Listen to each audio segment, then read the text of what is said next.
Ladies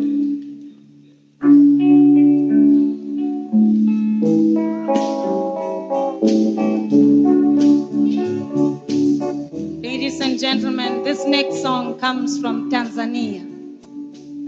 It's a song in Swahili, a love song. It simply says, Malaika nakupenda malaika, which simply means, I love you, my angel.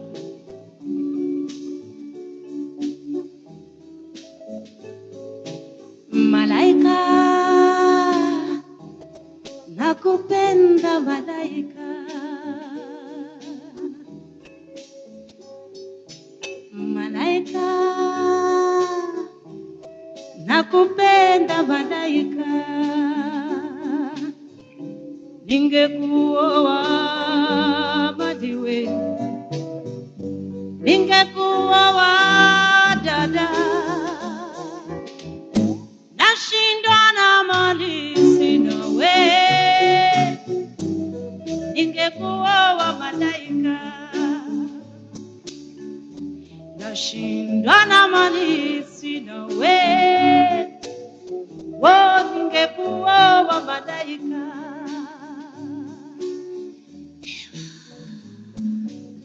Pesa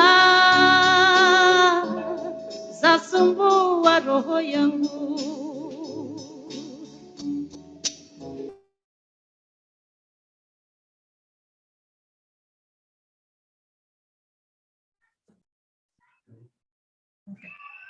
Thank you so much, our IT team, for showing those wonderful profiles of our speakers of today.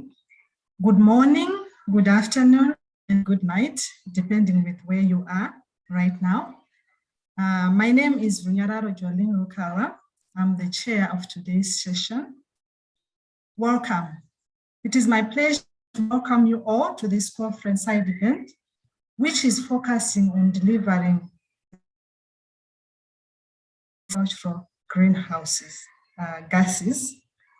This event has been organized by the Regional Universities Forum for Capacity Building in Agriculture and the Global Research Alliance on Agricultural Greenhouse Gases. This is one of the events which we are having virtually as part of our ongoing triennial conference. The actual dates of the triennial conference will be 6th to 10th December in Benin, but because of the COVID-19 pandemic, we have to make most of our side events virtual. Sincerely hope that you will enjoy today and the next 2 days. This event is for 3 days. You will enjoy the deliberations and the networking. Thank you all for participation. Before I introduce my speakers today, let me air out some housekeeping rules and we proceed with our meeting. For speakers, kindly mute your microphone when you're not talking, unmute your microphone and enable the camera when you're talking. Please stick to the time allocated. Always check the chat box to see if there are questions directed to you. You can choose to answer in the chat or address them live in the question and answer session. For attendees, please mute your microphones at all times, unless if you have been given permission to speak. If you have been given permission to speak, kindly unmute your microphone, enable the camera when you are talking, introduce yourself before asking. Use the chat box for comments and interactions because we are time constrained.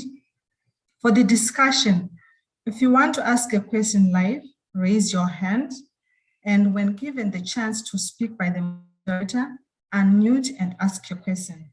Please be specific and use 1 minute to do so. Kindly do take note that you will use the same link, all the speakers and the attendees. You are going to use the same link which we have used today to attend all the 3-day sessions. So kindly take note that you will not be receiving reminders, but you only go back to this email which you received from the Forum Network to attend at this meeting. At this stage, I want to move on with our program. I want to introduce Professor Adipala Ekwam, who is the Executive Secretary of the Regional Universities Forum for Capacity Building, commonly known as Forum, a network of 129 universities in 38 African countries. Professor Adipala is a strong advocate for human capital development in Africa as the fulcrum for Africa's development, especially in supporting rural transformation and generating innovations to spur economic development in the continent. Under his leadership, RUFORUM has trained over 2,000 master and more than 500 PhD students across Africa. He holds a PhD in plant pathology from the Ohio State University, United States. Professor Adipala, it is a great honor to have you here for your welcome address. Professor Adipala, the floor is yours. Thank you very much, our moderator for today. Dear participants, distinguished panelists in your various capacities from across the globe, ladies and gentlemen, I thank you all for joining this virtual meeting on delivering research and innovations in agricultural greenhouse gases. As someone once said, the show must go on. Not that this is a show, but I appreciate your efforts to be together virtually and at very odd hours, from those going to bed, those waking up, and those who are at almost towards the end of the day. Thank you very, very much for joining us. Ladies and gentlemen, allow me to briefly introduce RUFORUM. This is a network of 129 African universities with the mission of strengthening the capacities of universities to foster innovations responsive to the demands of especially the smallholder farmers. Since its establishment, this has been made possible through the training of high-quality researchers, the output of impacted research, and the maintenance of collaborative networking relations among researchers, farmers, national and international research institutions, and indeed with governments. We strive to achieve the above missions through 7 strategic goals. First, by supporting the training of critical mass of high-quality masters and PhD graduates who are responsive to stakeholder needs and national and regional demand development goals.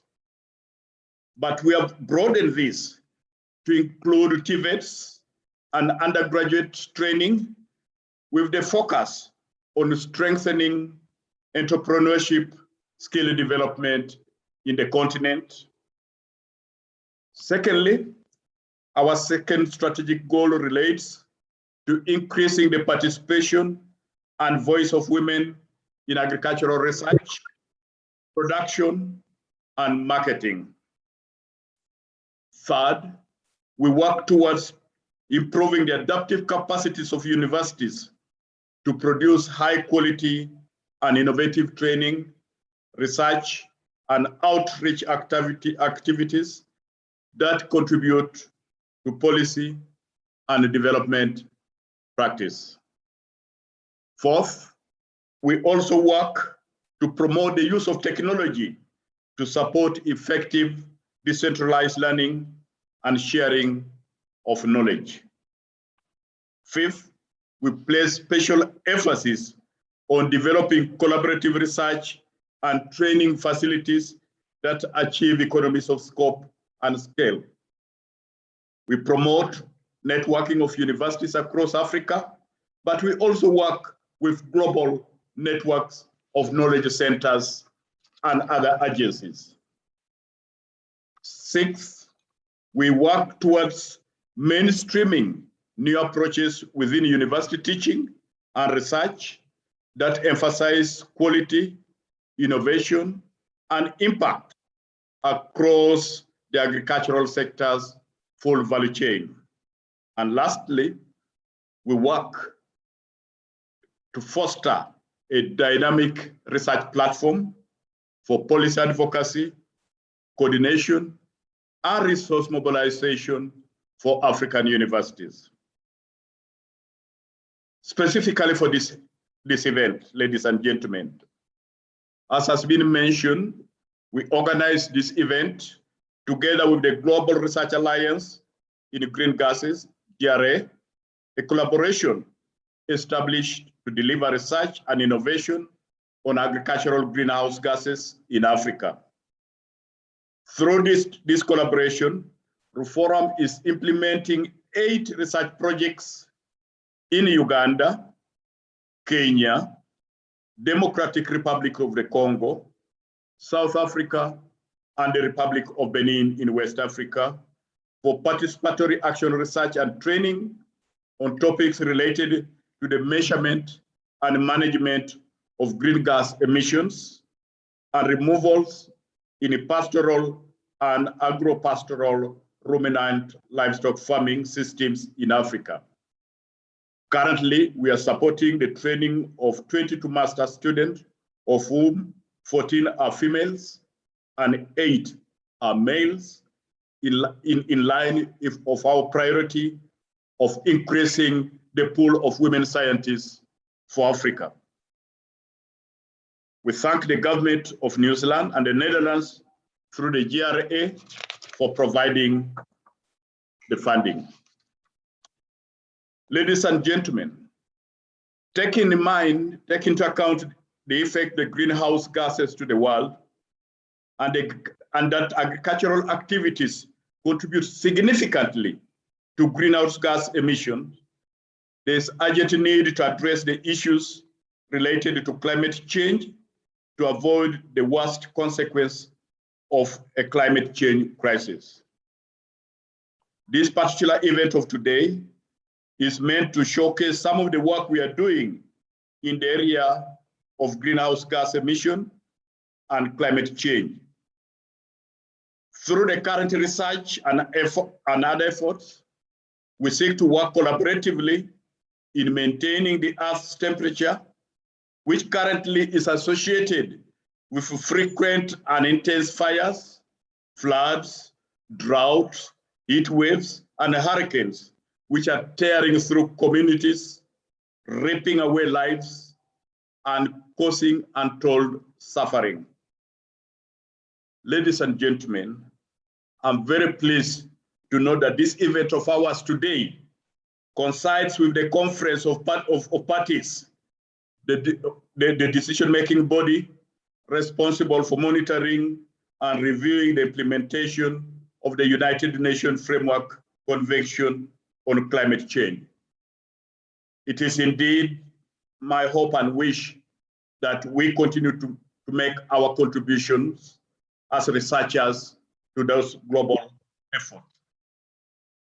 Ladies and gentlemen, it is there very timely for NS, it's timely for us to strengthen collaboration and partnerships across the globe to deliver quality research towards this cause that addresses and minimizes green gas emission to protect our planet. This is, as mentioned, a 3-day effort, and is one of the first steps we are taking to engage in the issues of green gas and broader climate change mitigation efforts. I wish all of us good deliberation in this event, and I hope that we shall continue to network, collaborate, and build partnerships to support each other in this effort. We will be holding a follow-up event on 9th December 2021 during the Reform Triennial Conference in Benin. Ladies and gentlemen, I invite you to look at our website and that you join us on 9th December 2021. Once more, thank you very much for participating in this event. Thank you, the GRA community, for the partnership and support. Thank you, and God bless you. Thank you very much, Professor Adipala, for your welcome address. We appreciate. Ladies and gentlemen, it is with great honor that I may now introduce to you Mr. Hayden Montgomery, who is a special representative of the GRA. He was the ambassador of New Zealand in Argentina, Paraguay, and Uruguay. Before, he was strongly involved in issues related to climate change, especially as the main negotiator for agriculture and forests for New Zealand within UN negotiations on climate change. He has served as a special advisor to the Global Alliance of Research on Greenhouse Gases in Agriculture. He's based in New Zealand Embassy in Paris, France. Hayden, it is a great honor to introduce you. The floor is yours. Thank you very much, and good morning to everybody. Greetings to Prof. Adipala and RUForum colleagues and GRA colleagues on the call as well. Look, I'm really pleased to see you all. I'm greeting you from a very beautiful spring morning in Uruguay. And I hope you're all having good days, evenings, wherever you are in the world. I can see many people from many different regions. Prof. Adipala has outlined very well the relationship between RUForum and the GRA, and I won't repeat that, but I would like to just speak very briefly about the GRA because not everyone will know much about the organisation. It is a virtual organisation comprising 65 member countries, and the central scientific objective of the GRA is to reduce greenhouse gas emissions and explore opportunities for increasing soil carbon sequestration in our food systems, basically.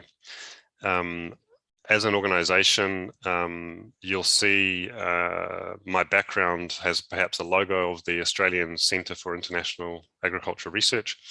That is to acknowledge the chair of the GRA for this current period, this current 12-month period is Australia, through the ACIR, and we very much appreciate their leadership role in this respect. As an organisation, the GRA has a number of objectives. It aims to be the leading global initiative advancing science and greenhouse gas mitigation in agriculture. It aims to influence policy through providing better information to policymakers.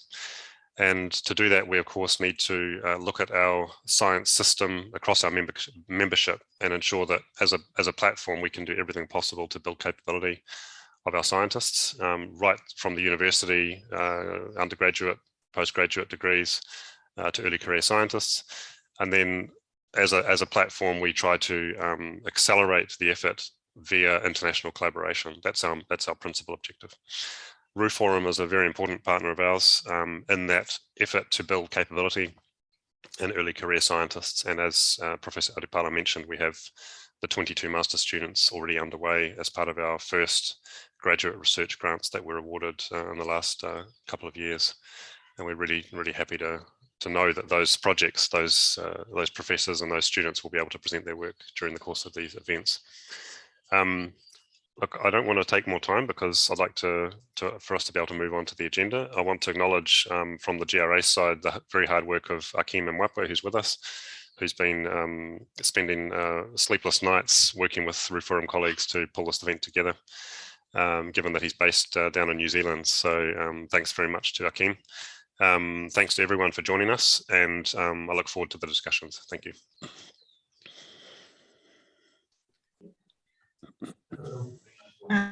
Thank you so much, Hayden, for that address. We appreciate your address. And we would like to move on with our program. I'd like to introduce our keynote speaker today.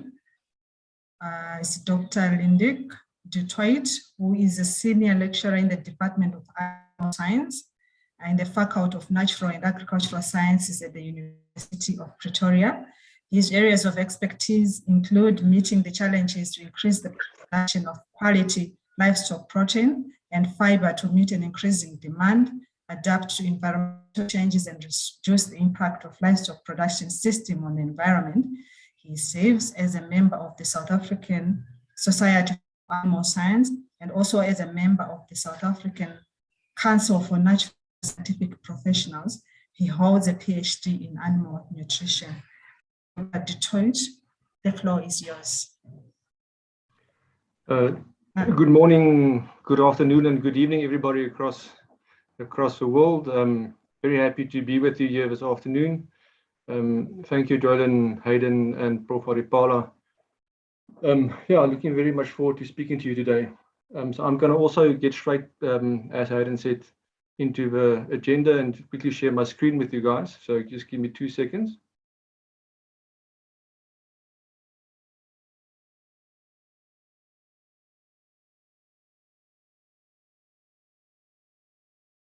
Okay. Yeah. So as Jordan said, I'm Lindic Dutoit. I'm from the Department of Animal Sciences at the University of Pretoria in South Africa. We're in the northern part of South Africa.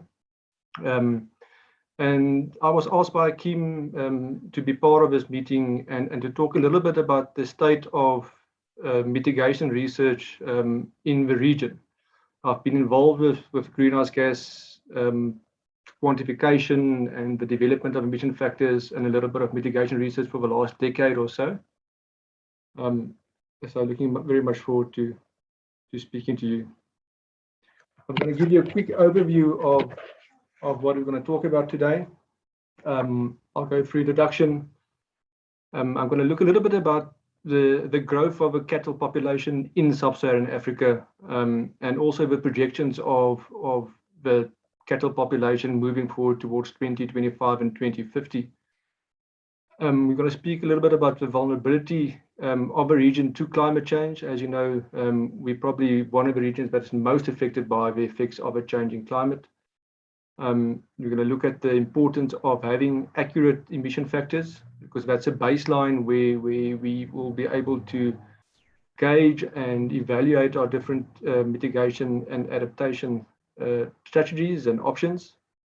And then I'll go through a few recent studies that have been done in Southern Africa and Eastern Africa mainly, in terms of mitigation research for livestock production systems.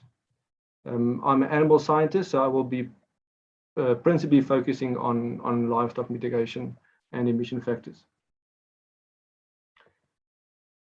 So recently,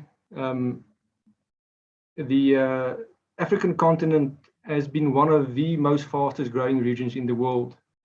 And Kristalina Georgieva from the IMF, the chief of the IMF, stated last year that the sub-Saharan Africa region is more vulnerable than any other region to climate change, threatening the lives, the livelihoods, and undermining economic growth in the region. Food security is paramount in our region. So our views in terms of mitigation and adaptation and livestock production might be a little bit different from views in Europe and North America. And the population growth in sub-Saharan Africa is projected to double. I don't know if you can see this graph here, but from about 1.2 billion at the moment to around 2.5 billion by the year 2050. And this growth in population goes hand in hand with a per capita growth in calorific intake, which is also expected to double in the region. And we've seen just almost a 10% increase from 11% increase from 2020 to 2024 in the GDP per capita in the region. So this means that there's a higher economic buying power within the region, and with this higher economic buying power, there will be a need, or there is a need for greater livestock products within a household. So the demand for increased livestock products or improved livestock product quality is also very important. And the FAO, if you look at the bottom, the projection from 2015 to 2020, and they projected an increase in the rural meat or protein demand between 2050 and 2050 by almost 90%, and in dairy-based products of 23% in the rural areas. But the major increase is seen in the urban areas, where the increase for meat-based or protein-based products is as much as 150%, and in dairy-based products 160%. So the region will need to expand its livestock sector and livestock industry, and this will definitely have an effect on the greenhouse gas emissions from the production systems. So mitigation strategies must be aimed at reducing emissions intensity to meet the increasing demand, and not necessarily absolute emissions. We need to focus on producing food more efficiently and more economically, because we need food security in the region, and we cannot get food security by just simply reducing the animal numbers as has been suggested in European countries. So if we look at the global cattle population, you see the African continent is the third largest cattle population globally, with our cattle basically centered along the equator and there in the southeastern part of Southern Africa. Look at the increase in the cattle population over the last 200 years. See a definite increase, quite sharp increase over the last 20 years or so. Again, we see here from Guinea-Bissau over the way to south of Mali, going towards Kenya, Ethiopia, South Sudan, going into Tanzania. There's a lot of growth there all along the equator. And then, as I said, in the southeastern part of Southern Africa. Obviously, this will be linked to rainfall, higher rainfall areas compared to the rest of the continent. So the total agricultural, if you can see this, if I can move it around. Total agricultural emissions over a 10-year period from 1990 to 2010 in the Sub-Saharan Africa region has increased across West Africa, Eastern, Central, and Southern Africa. So if you look at the total agricultural emissions, 61% increase in total emissions for all agricultural activities in Western Africa, 41% in Eastern Africa, 13% in Central Africa, and 12% in Southern Africa. But if you look at only livestock, direct livestock-related greenhouse gas emissions, the increase is much greater than the overall agricultural emissions, 84 to 61%, 49 to 41. Central Africa has had a big increase in terms of livestock-related emissions, 42 compared to 13%. Southern Africa has stayed basically stable. So yes, there's an increase in terms of total emissions, but this doesn't tell the whole story. And you need to look at it in terms of emissions intensity. So if you look at livestock-related greenhouse gas emissions intensity, so it's CO2 equivalent per kilogram of animal product over the same 10-year period, there is a decrease in each region. And these decreases are quite pronounced. A 10% decrease in Western Africa, an 18% decrease in Eastern Africa, 12% decrease in Central Africa, and a 40% decrease in Southern Africa. And what this decrease tells us is that through the last, or those, during that 10-year period, that there was a marked increase in the production efficiency of the livestock sector within Sub-Saharan Africa. So we are farming more effectively. This can be for many different reasons: improved genetics, improved management skills, improved feeding management. But what this shows us is that the region is moving in the correct direction in terms of livestock production. Prof. Adipala already mentioned the vulnerability of the region to climate change and a changing environment. We spoke about the increase in extreme heat events, the variation in rainfall, not only the amount of rainfall, but also the intensity of rainfall, which will cause an increase in water stress regions and flood events. And if you look at this infographic here, the light blue is 1990 figures and the dark blue lines is projections for 2025. And this shows us that by 2025, the majority of countries, African countries, will fall on a scarcity or water stressed level. Now, water stress level is about, 1,500 cubic meters per person per year. That's about 4.7 liters of water per person per year available. Excuse me. And in terms of water scarcity, it moves down to about 2.4 liters per person per year, per day. So that will definitely have an influence on the region's animal production potential.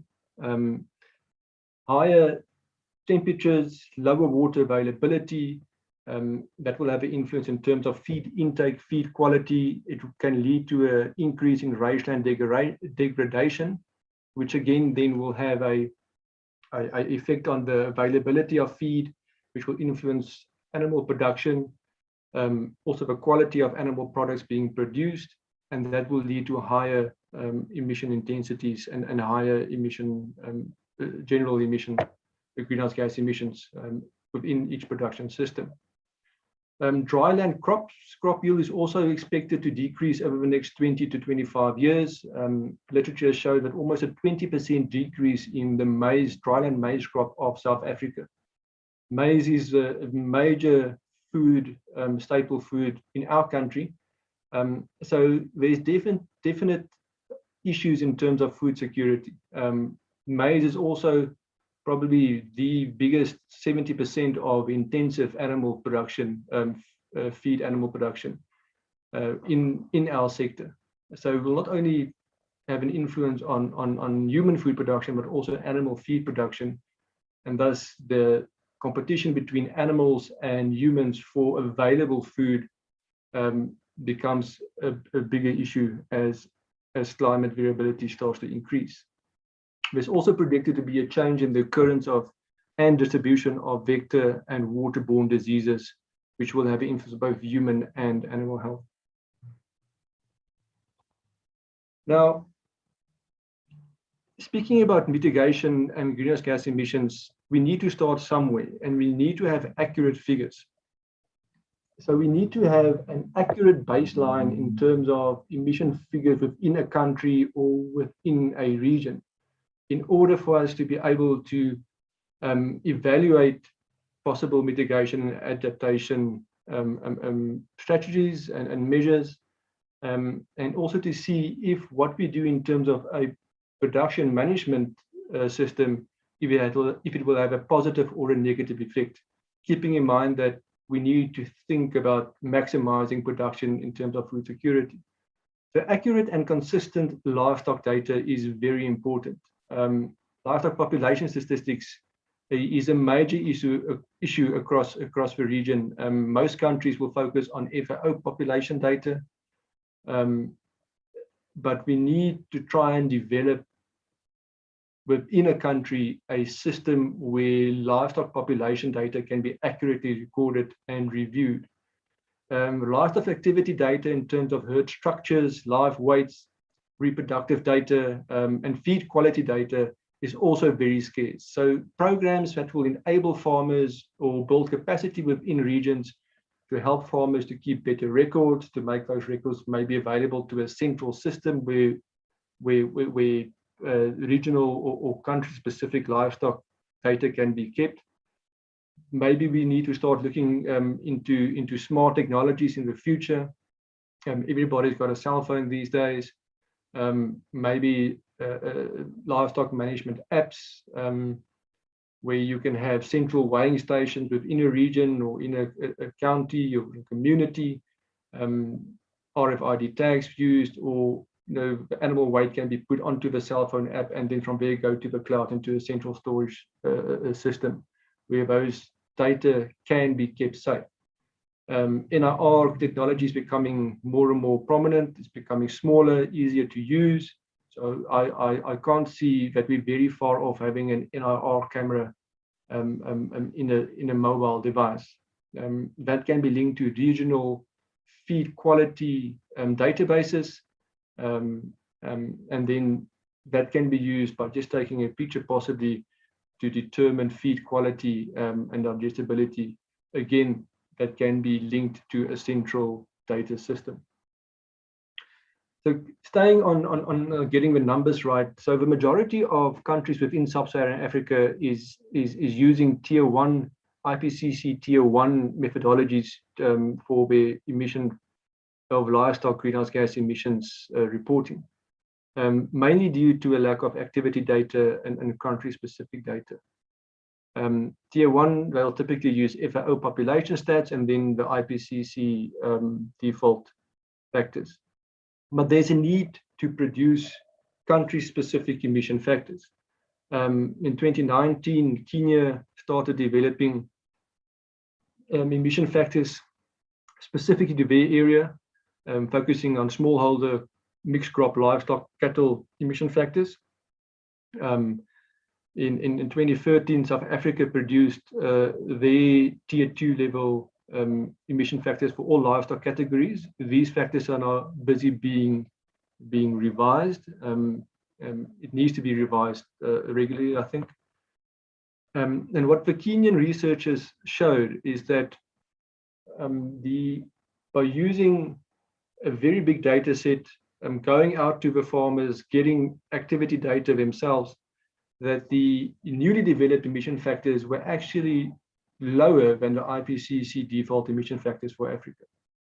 And mainly this variation comes in because the IPCC default factors are based on developed countries' data largely, and that then causes variation and areas or doubts within tier 1 emission factors. So that's why it's important to keep on moving towards tier 2. We can also move to country-specific modelings or models that can be developed. Here's a biophysical approach model that's been published recently end of this year, that will focus on the life cycle of a single cow-calf system, showing that livestock has got the potential to actually serve as a carbon sink if the production system is managed effectively. What this model showed is by using the GWP star, the new global warming potential of 8 instead of 28, and working on regenerative agricultural soils that has got a large carbon sequestration potential. Looking at the most extreme scenario was a 70% carbon in manure that was sequestered. This actually showed that if a cow producing 8 calves over her total lifetime of approximately 150 to 150 months can actually be a net carbon sink of about 12 tons CO2 equivalent a year, or not a year, over a lifetime. So we need to develop country-specific methodologies to get accurate representations of what we produce and how we can reduce it. So moving towards mitigation and adaptation, the definition of mitigation is taking an action to reduce the severity or intensity of an event, or reducing the output of greenhouse gases, or increasing the amount of carbon that can be stored or synced, can be incorporated into different products. Where adaptation is a change in the production system to cope with a new production environment. So how can we change our production system in order to be less affected by the changes? So looking at drought-resistant crops, disease-resistant crops, looking at livestock that has got a higher functional efficiency, in other words, lower maintenance requirements, more mobile, able to graze for large distances, and so forth. So the sub-Saharan Africa region needs to continue with the developing and implementing strategies for improved livestock production, and then decreasing the environmental impact of production systems. Because we need to keep the focus of food security in the back of our mind always. But you can't measure it, you can't manage it. And that's why the accurate and improved emission factors is important. So we cannot only look at mitigation actions by itself. You need to look at the whole value chain in terms of emission factors, baseline emission factors, possible mitigation adaptation options, what is the effect and what is the net effect of those options that we're trying to implement. So there's importance of having accurate and representative baseline emission factors, as I said. And in order to do that, there needs to be detailed livestock activity and feed quality data, and that must be developed per region and per country. And there's really a shortfall of quality data in the region at the moment. So if we look at the 4 main mitigation strategies that can be used in livestock production systems, we look at enteric fermentation, manure management, animal management, and then rangeland management. Of these 4, I think enteric fermentation management might be the most difficult to implement in sub-Saharan Africa production systems. They are mainly extensive systems, mainly mixed crop livestock systems. So the use of rumen additives and modifiers can be maybe a bit difficult. I think the adaptation and mitigation in terms of manure management, animal management, and rangeland management is where the more practical application lies at the moment. If you look a little bit more closely on these 4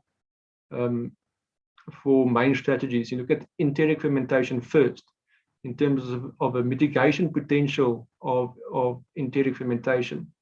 So this reduction in methane and nitrous oxide is a mitigation, it's a reduction in terms of a percentage reduction in terms of a standard practice. Okay, so if you look at forage quality, you've got a low to a medium methane reduction potential. Feed processing, a low potential. Inclusion of concentrate, again, low to medium. So the concentrate, if you change around, play around with the concentrate to forage ratio within animal diets. The use of dietary lipids has got actually a medium mitigation potential, 10 to 30%. What makes dietary lipids a little bit tricky in terms of extensive systems and ruminants is that it can have a negative effect if the inclusion rates gets too high. Electron acceptance and Dr. Tutoy, yes. Could you please wind up? Your time is up. Okay, I thought I had 45 minutes, but I can quickly go through. So electron receptors, nitrates, and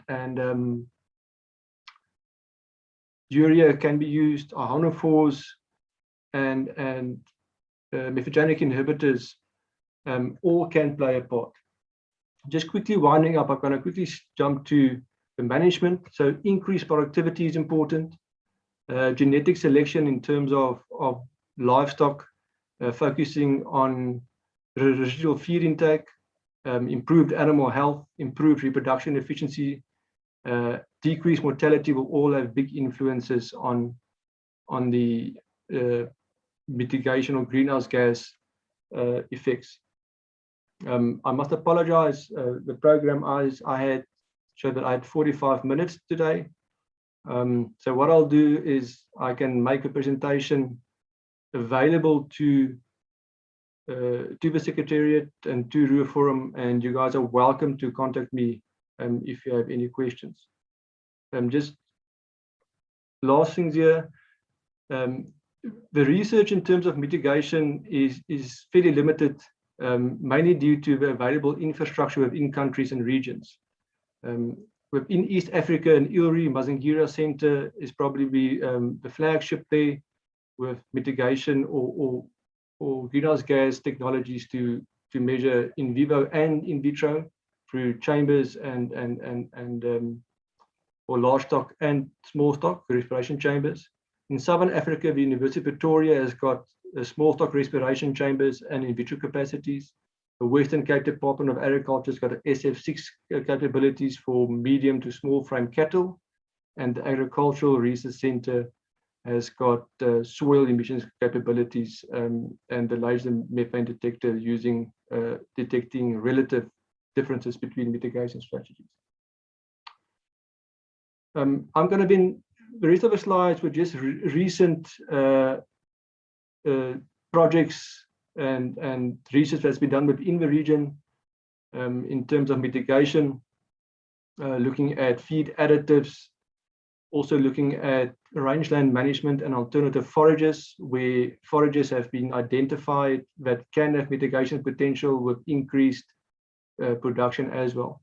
So it's important to remember that if you have something that can reduce methane, it must be able to also not negatively affect production. So you need to increase production and reduce methane. Otherwise, the mitigation or the adaptation will not be utilized.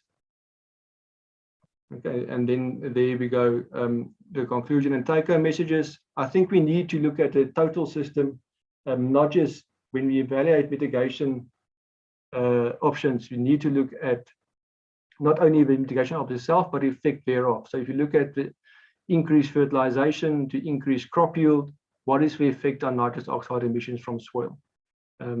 So a total life cycle assessment approach, I think, is a way forward. And we need to remember the effect of carbon sequestration of feed production and rangeland if we want to keep on evaluating our livestock production systems. Thank you very much. I apologize for going over time. Thank you so much, Dr. du Toit. It is okay delivering more information to the participants, so we really appreciate for trying to summarize on time. And I want to assure the participants that Dr. du Toit is going to share with us the slides, and we shall share with you. I would like to ask if there's anyone who has one hot question to Dr. du Toit before we move on. Please raise your hand if you have a hot question. If not, you can in the chat to respond there. Since I'm not seeing a hand, let me move on to the next session. I'm moving on to session 2 of the program, which will be moderated by Hayden. First of all, I want to introduce our speakers. First, I want to introduce Dr. Yemi Akibamijo, the Executive Director of the Forum for Agricultural Research in Africa. Prior to that, he was Head of Agriculture and Food Security Division at the African Union Commission headquarters. He is an agricultural research and development specialist with considerable expertise in natural resource management, including livestock, integrated systems, market orientation, production system, regional value chain, sustainable agriculture, and climate change adaptation strategies. He obtained his PhD in agriculture and environmental sciences. I also have Dr. Nora Omot, who is representing the Executive Secretary of APARI. She is the Policy Coordinator of the Asia Pacific Association of Agricultural Research Institution, APARI. She coordinated the Agricultural Science and Technology Indicators ASTIN project for Southeast Asia and Pacific at APARI in partnership with IFPRI. Prior to joining APARI, she has worked as the Director for Social Economics Program at the National Agricultural Research Institute in Papua New Guinea. She holds a PhD in economics. And our last panelist is Dr. Eugenia Saini, who is the Executive Secretary of the Regional Fund for Agricultural Technology, Fontagro. Over the past 25 years, she has worked in public and private organizations in Latin America and the Caribbean on strategic planning and management of innovation projects in agribusiness, agricultural policy, and rural development. Their professional background allows her to work in multicultural and interdisciplinary teams, sharing knowledge from basic and applied sciences. She has won a number of awards, which include a Fulbright scholarship at Cornell University, and more recently, the Abshe Anamori Leadership Academy Scholarship at the Center for Strategic and International Studies in Washington, D.C. She holds a PhD in agricultural sciences. Hey, it is a pleasure to hand over to you for this session. Thank you. Thank you, Jolene, and greetings to our panelists, to Yemi, to Rini, and to Nora. This session really is designed to hear from different regions, including in Africa, but different regions' ways of organizing agricultural research through national agricultural research organizations or national agricultural research systems in general, right, which would expand beyond the NARS into also the university systems and other organizations. The idea is to present these different, I guess, similar but also slightly different models in the way they're structured across the Asia Pacific, Latin America and Caribbean and Africa. And through the presentation of those organizations, and then hopefully in the questions and answers following, understand how some of the challenges to mobilizing resources, to strengthening capacities, to coordinating research priorities are overcome by different ways of working that have been trialed and maybe been successful within these different regional platforms. I'd like to first invite Yemi to take the floor. Yemi, if you have a presentation and you'd like to share that, you're more than welcome. In terms of our time available, we have about 1 hour and 8 minutes by my clock for this session. So if we could have, in turn, the panelists presenting the organizations, and then as efficiently and economically as possible, and then we can have time for more of a panel discussion, a bit of interaction amongst the panelists and the audience. That would be what I'd like to do if we can within that hour and 8 minutes remaining. So Yemi, the floor is yours, and thank you very much for being with us. You're on mute at the moment. There we go. Okay, thank you very much, Hayden. I'm going to well, first of all, let me thank you very much for the opportunity given to me to be able to be a part of this tremendous work and the session. I am greatly honored and privileged. I think I will not use my PowerPoint presentation because I don't want I need to manage my time in a more productive way because my slides are just too many. I have 37 of them, so I think I need to be a bit economical on the time. So first, I will be speaking to the subject, successful cases of South-South cooperation in research, development, and capability building for agriculture. Where there's this, to start with, I am working for the organization that is called FARA. I might as well just attempt to share my screen. Do I have the right to share the screen? Yes, you have the right. Okay, I think it does allow me. Okay. Do you see my screen in any form? Starting now for me. Are you seeing the screen? It's just loading for me. It hasn't come through yet.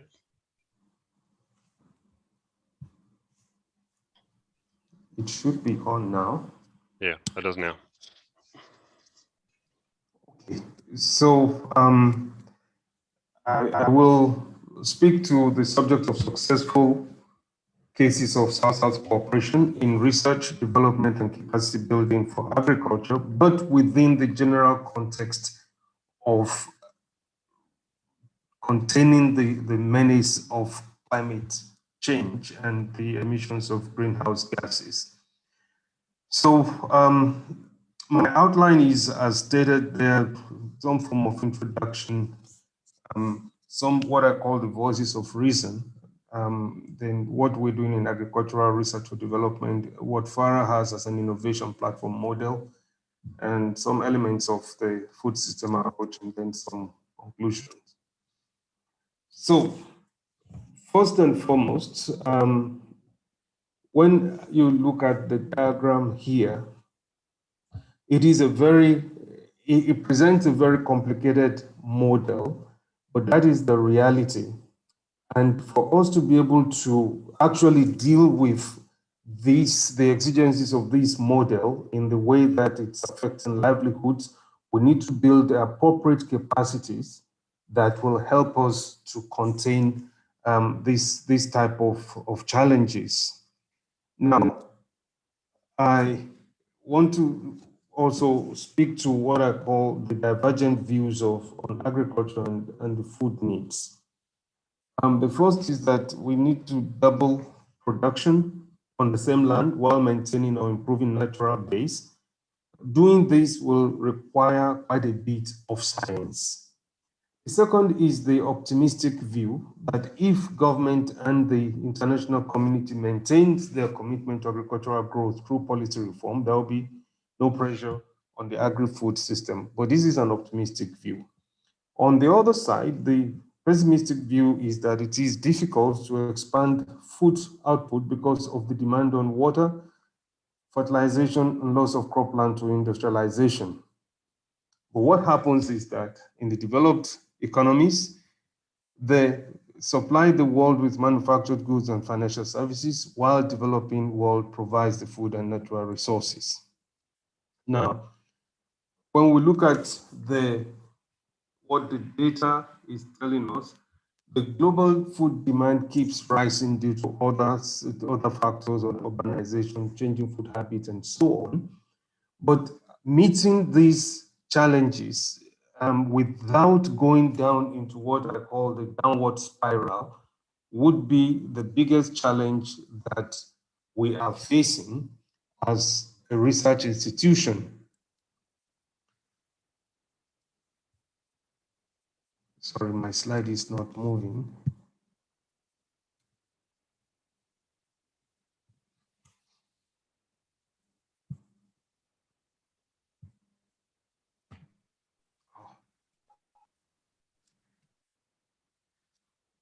Okay, so in this slide, it is imperative that we go from what I call shifting from genes to grains and gains.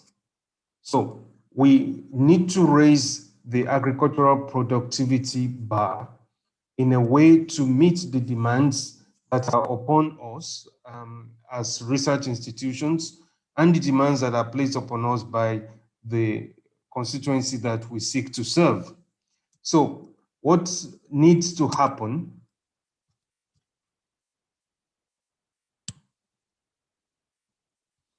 I think I have a technology issue here.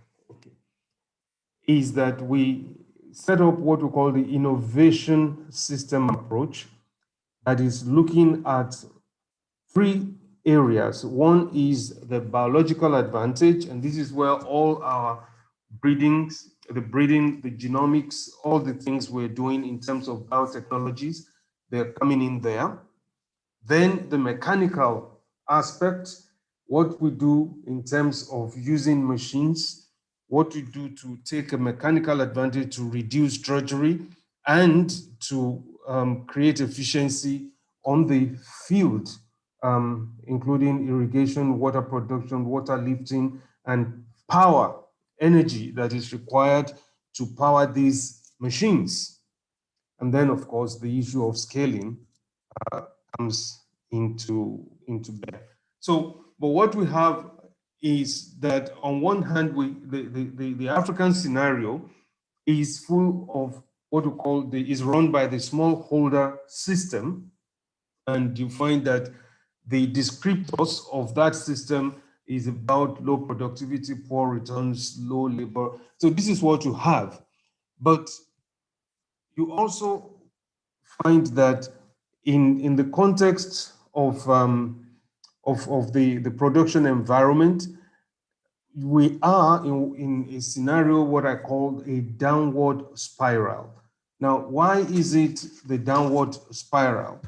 It is because we have a high population, we have a poor agricultural practices, we have degraded environment, we have poor sequestration potentials, and we have low yields, we have reduced land, we have increased demand for food. So all of these actually puts us, it's a very terrible mix.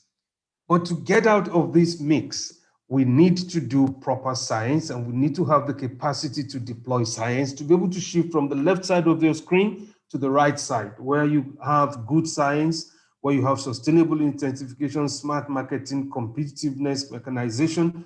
All of these will not happen without strong capacities being deployed.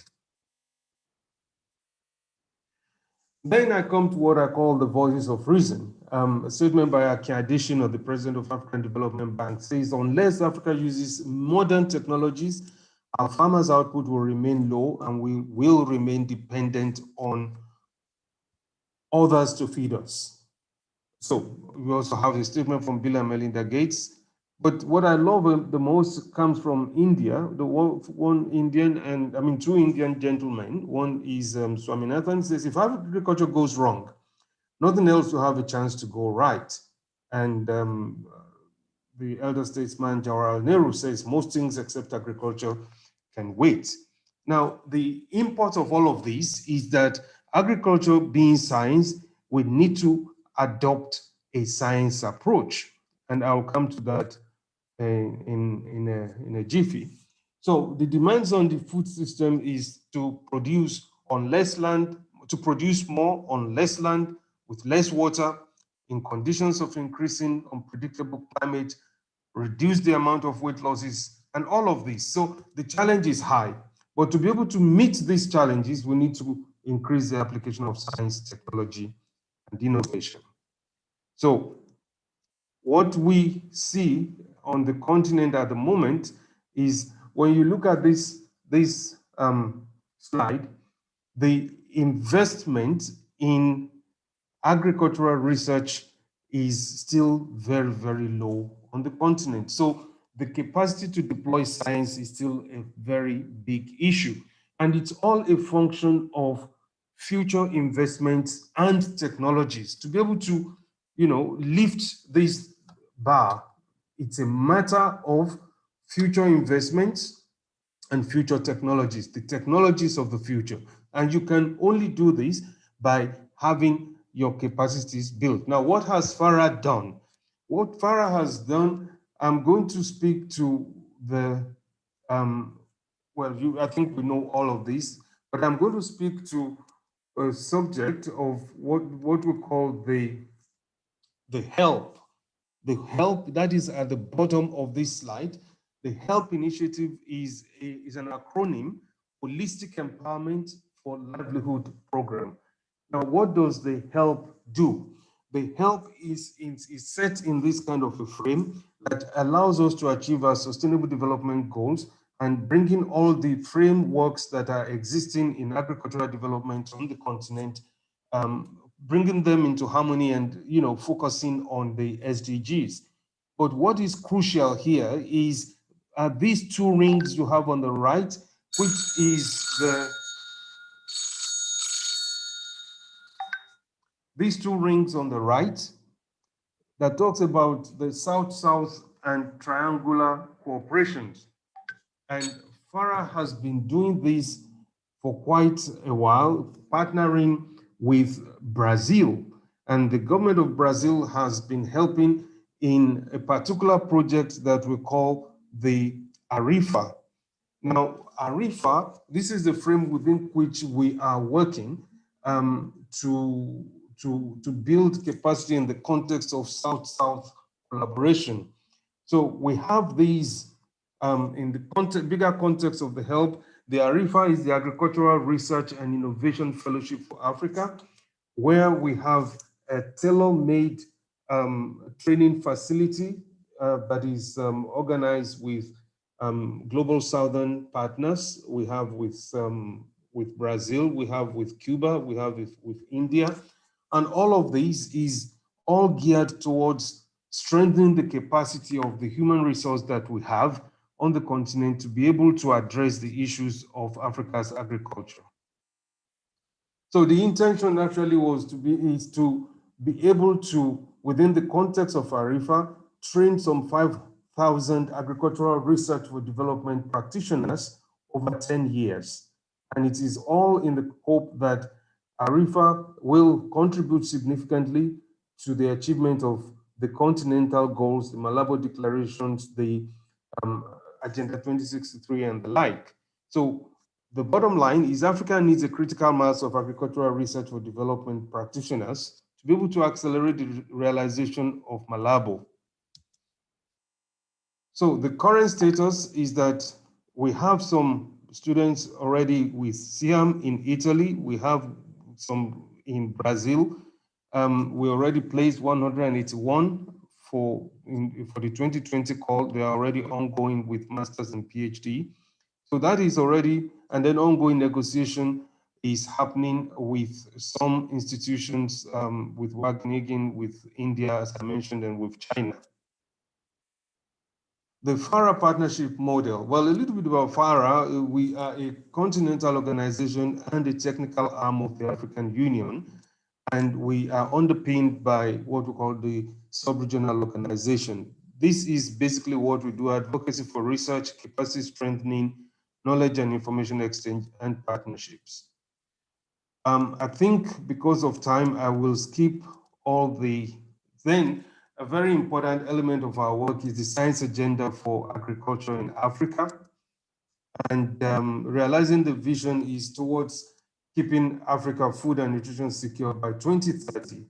And all the modalities of attaining that is what is in the science agenda for agriculture. And the institutional arrangement, the kind of partnership that we have within the context of the Science for Agriculture Consortium by the SROs and AFAS is what you have on this slide.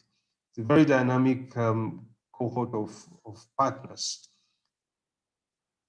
This is again the same partnership model, and delivering technology to scale with the FARA approach is having to build capacities following the participatory partnership and integrated communication, and all of these things that we do on our call on a day-to-day basis is what leads us to the delivery of our technologies and bringing them to scale. So finally, I think I will be rounding up on the subject of climate proving the innovation to impact pathway, because this is important for us as Africa, and in the current discussion about the COP and about the Africa Day for Food and Nutrition Security starting tomorrow, and all of these initiatives, we necessarily have to have a climate-proof innovation to impact system that is based on delivery of science. So innovation, as we know it in FARA, I describe it as the anvil for growth, and we also see how we take this beyond the precincts of institutions, but to bring them also into businesses.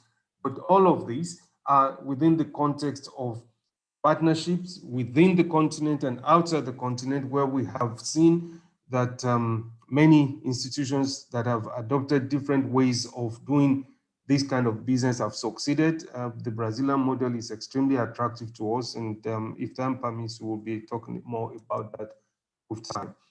So innovation will require the use of all types of knowledge, and building the capacity to deploy this knowledge is extremely important for us, and we are fully engaged to ensure that we try to use every opportunity that is available to us. I think I will close now on this note, and I thank you for your attention. Thank you, Yemi, very much for adapting your presentation to fit the time available. Much appreciated, and I think you've given us a lot of interesting food for thought there. Some of the challenges facing Africa, and then the role of the innovation system to address those. It's really good to see the ARIFA program making progress. I mean, you've got an ambitious target of 5,000 there, so hopefully you can have enough partners and support to do that over the next decade. Right, well, and in the hope to leave time for questions and discussion after the three panelists have presented, I'll now move straight to Nora, if Nora is with us and ready. Yes, I am. Great, thank you. If you would like to share your screen, you're more than welcome. And again, yeah, if we can move through the presentations as quickly as possible, then we can have a good discussion. Thank you.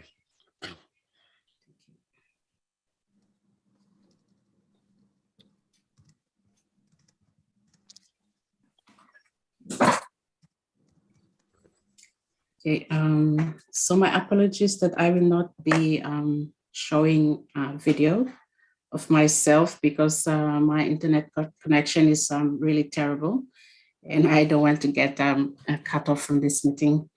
But thank you very much for the opportunity to present here. And I would like to say good morning, good afternoon, good evening to distinguished guests and participants from which part of the world that you're attending from.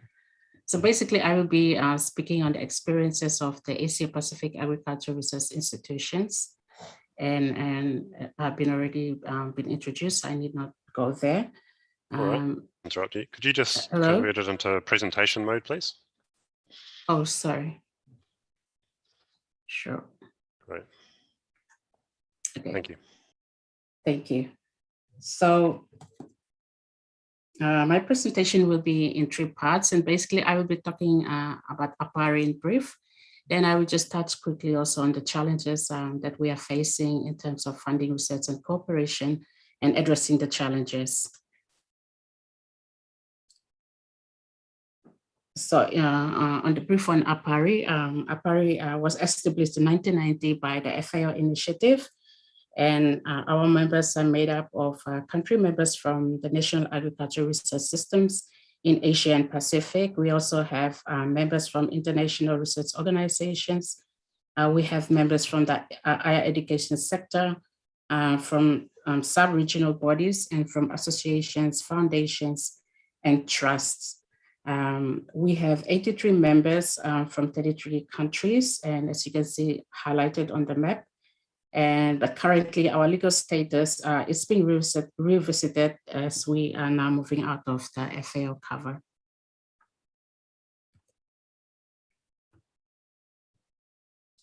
So APARI's vision is for a strengthened research and innovations for sustainable agricultural development in Asia and the Pacific. From its vision, APARI operates through implementation of a 5-year strategic plan. And in the strategic plan, we have 4 well-defined thematic areas, which are natural resource management, risk mitigation, inclusive development, and policy advocacy. And APARI is working on delivering outcomes into these thematic areas through biannual operational work plans.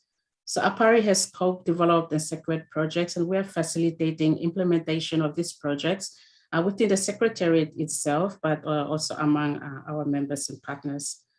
And our focus has been on knowledge management, capacity building, innovations, and policy issues. And the key in all this work that we are doing is partnership and networking.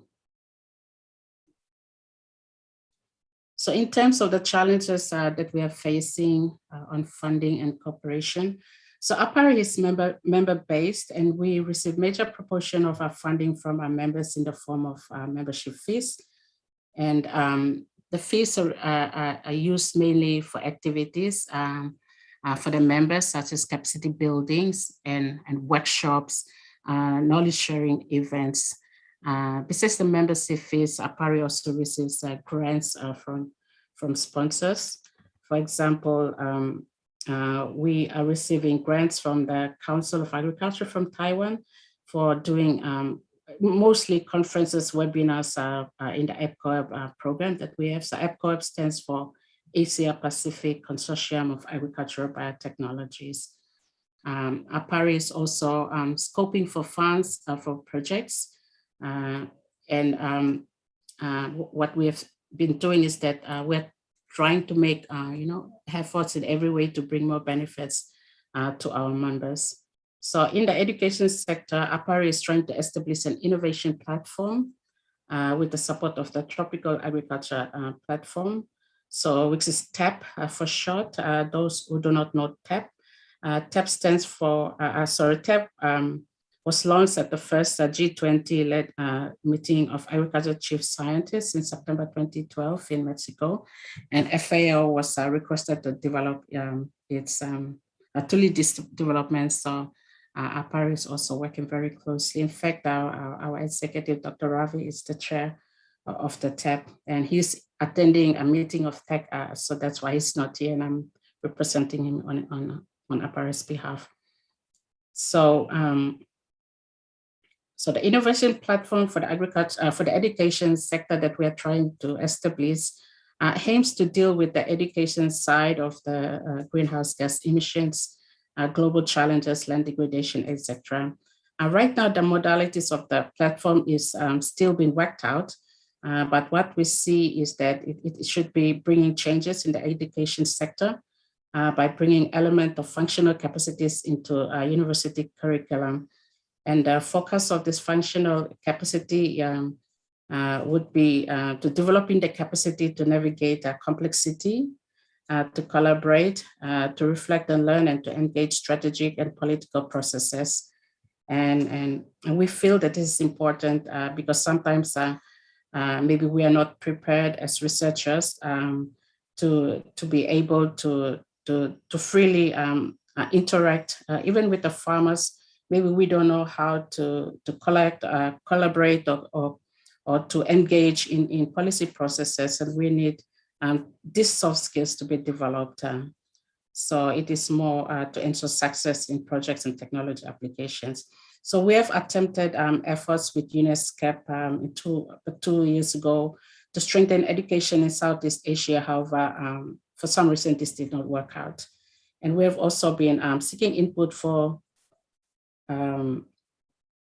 the education sector, but they are not also coming forward. So this is some of the challenges that we are facing in terms of developing collaboration and cooperation with partners. So in terms of addressing the funding and the cooperation challenges, APARI is engaged several approaches. And one of them is adopting a project mode. And I think we want to stress this because this was previously non-existent at APARI. And as I said earlier, most of the fundings were from membership fees, and we try to do activities such as webinars and workshops and capacity building and all that. But to address some of these challenges in terms of bringing more benefits to our partners, we have taken this approach. And APARI has developed a number of projects, but two of the projects that we have received funding from involves field work and have implications on the greenhouse gas. So we want to mention them here. One of them is the pesticide residue mitigation through the promotion of biopesticides and enhancement of trade opportunities. And this project is implemented across 11 countries in Asia. And then we have this project on improving phytosanitary trade compliance, which is implemented in Bangladesh. So we are also aware that many of the R&D activities of APARI members are having implication on gas emissions, because most of our major member large numbers of our members are from the research institutions, and they also carry out a lot of research on livestock. They also do a lot of work with livestock and with crop production and so forth. So their activities will having implications on greenhouse gas emissions. And we think around 25% or so of the emission is going from agriculture sector. And some of the ways to mitigate this can be through education. And one approach that APARI is also taking to address these challenges is to partner on projects that operate in the region by using the expertise that we have to add value to these projects. So for example, the ASSET projects led by CIRAD. So ASSET stands for Agroecology and Safe Food System Transitions. So the project is working with multiple countries in Southeast Asia to strengthen agroecological production and safe food system transition. So we're also developing a new project on forgotten food systems through GIFA. And this project we see will have also implications on greenhouse gas emission. Currently also we are scoping with the Pacific for a biopesticide project. So in terms of strengthening cooperation, so APARI is strengthening partnerships and cooperation on ground with our members through the projects that are implemented, and this is bringing more benefits to them. APARI is also strengthening cooperation with regional bodies, and this is through partnering with them. So these bodies include COSAI, GIFA, SAC, SPC, TAP, even FARA, to address issues related to sustainable agriculture intensification, agrobiodiversity resources, and functional capacity building of partners. So we're also strengthening cooperation with project sponsors, and this is mostly having a continuous and frequent dialogue with the donors. So this is the detail of the project that I mentioned earlier. So this is Asia pesticide residue mitigation project. And then this is the details on the phytosanitary trade compliance project. This is the details on the agroecology and safe food systems project that we're implementing with CIRAD and many other partners and countries. So I think that's all, and thank you very much for your listening.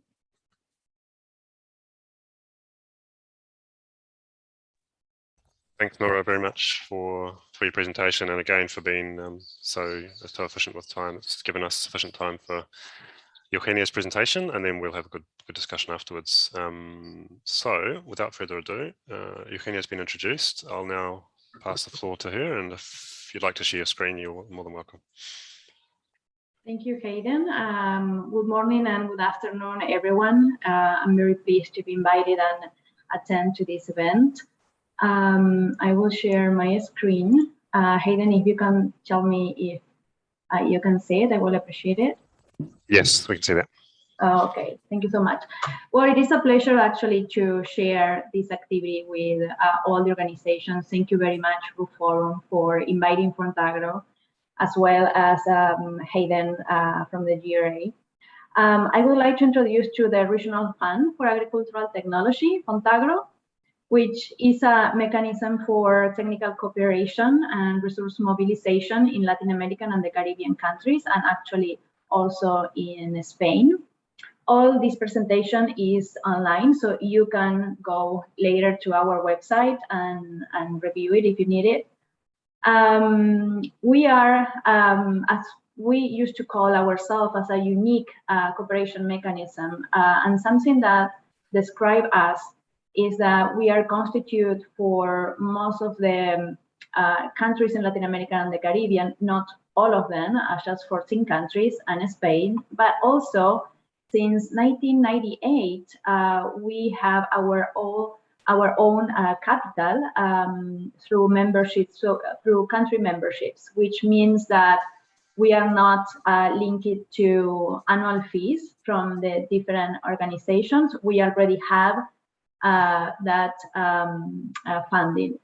As an innovation mechanism, it's important to be considered Fontagro as an organizational innovation, because thanks to that membership, right now we have our capital is in around 103 million, but at the same time, since 1998, we have invested an 25 million, sorry, and we have done around 166 projects. This is very important when we go through thinking how we can improve financing of these cooperation mechanisms, that they are so important for keeping public science, growing. So our legal representation is by the Inter-American Development Bank, and we also are linking to the Inter-American Institute for Cooperation in Agriculture. We have our board, which is constituted for the general directors or presidents from the national research institutions from each country that is our member. Our member countries, as you can see in the screen, is Argentina, Bolivia, Chile, Colombia, Costa Rica, Ecuador, Spain, Honduras, Nicaragua, Panama, Paraguay, Peru, Dominican Republic, Uruguay, and Venezuela. Through the 22 years, we have done around 500 partnership with 33 countries. And this is another feature that is important for Fontagro, that we don't only work with our member countries, we have the chance that every time that we create an innovation platform, which is a regional project, we have the chance to add other countries that they are not member. But those countries need to be part of the platform with their own funding. So we have our board last year introduced a new medium-term plan, a new philosophy, a new strategy. We have a vision of help in transforming the agri-food system through the knowledge and always being more inclusive and sustainable with the environment and society. We have this mission of trying to lead the cooperation, the agricultural cooperation, especially on a technical aspect through the countries in Latin America. We renewed our values of integrity, solidarity, efficacy, transparency, and respect. And mainly we have three strategies. The first strategy is focused on farm. The second strategy is focused on territories. And the third strategy is focused in the consumer, in nutrition. Our business model always bring two main opportunities to work with Fontagro. One of them is a call for proposal that we run every year. The call for proposals are announced between December and January. And then we have joint projects that are very important to mobilize resources with other organizations when we really agree in a common agenda or common challenges that we have to address for the agricultural sector. So I'm gonna go a little bit fast here, but we have here, this is an interactive map that shows the amount of projects that we have in different regions and in different countries. We have developed online or digital platform for knowledge management and communication. That software is open source. So if any of the organization that is part of the audience would like to use it, they can access to that platform, and I will show right now how that works. And mostly, as I said, we try first to facilitate the dialogue among different institutions that can be from our region or outside the region.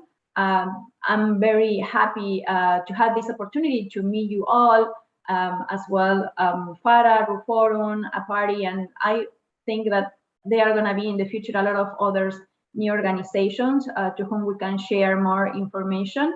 So we want to really facilitate the dialogue to try to find those common challenges that we have in agriculture and food. We try to foster the collaboration and the cooperation, mobilizing resources among all the organizations. We really want to promote sustainable intensification among all the farmers, and especially the small farmers, that they are the main population of the rural areas, and I can say worldwide, it's not just in Latin America and the Caribbean. And every project that we run is not a project that we do in one country.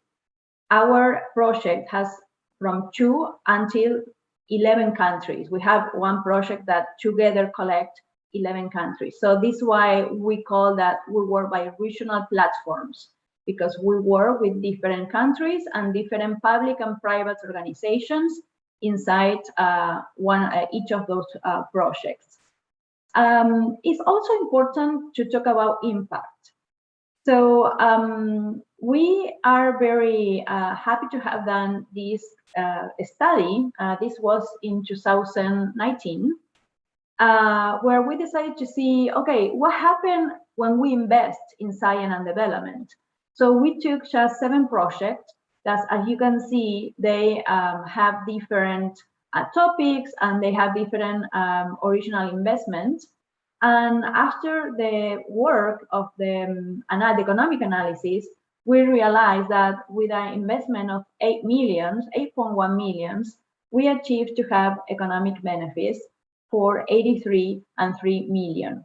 This study was made by the economic senior research at CIAT at that point. So we did this work with which is right now the Alliance Biodiversity International and CIAT. And this is very important because sometimes we forget to measure what we do. And this is something that need to change. We really need to start identifying indicators that can measure what we do in order to understand if we need to change something, or in order also to understand what is the value that our work, our research is adding to the agricultural and food sector. So as you know, for all Latin American countries, but also in Africa, and I'm pretty sure also in Asia, agriculture is the main source of a lot of economies. And in order to be competitive, we really need to work in innovation. Creating this platform, these interdisciplinary and regional platforms really bring innovation quicker and also impact positively in the capacity building of a lot of professional and students. So I think it's one mechanism that really will have to move forward the agricultural sector and the innovation in not only in Latin America but also worldwide. And now I want to show you just that we work in different transversal topics: climate change, innovation, sustainable intensification, and value change. And in most of the sector, livestock, crops, fruit, and also natural resource management, especially in soils and water. And I also, let me go here. I also want to show in this map, this is a special work we have done with the Global Research Alliance, speaking now over how we mobilize resources. Most of the time in every year, we really try to research which are the main challenges that we have ahead with in the agricultural sector, especially with all the topics related with climate change. So we have designed a few projects, and I have some constraint here with the screen. Let me see if I can move this. Okay, so we have these initiatives that this is all also in the website. We have created in 2014, and they run until 2018, more or less, 3 initiatives that were focused on improving how we measure greenhouse emissions in the livestock production systems. So we have done this initiative in Central America and also in the Andean region.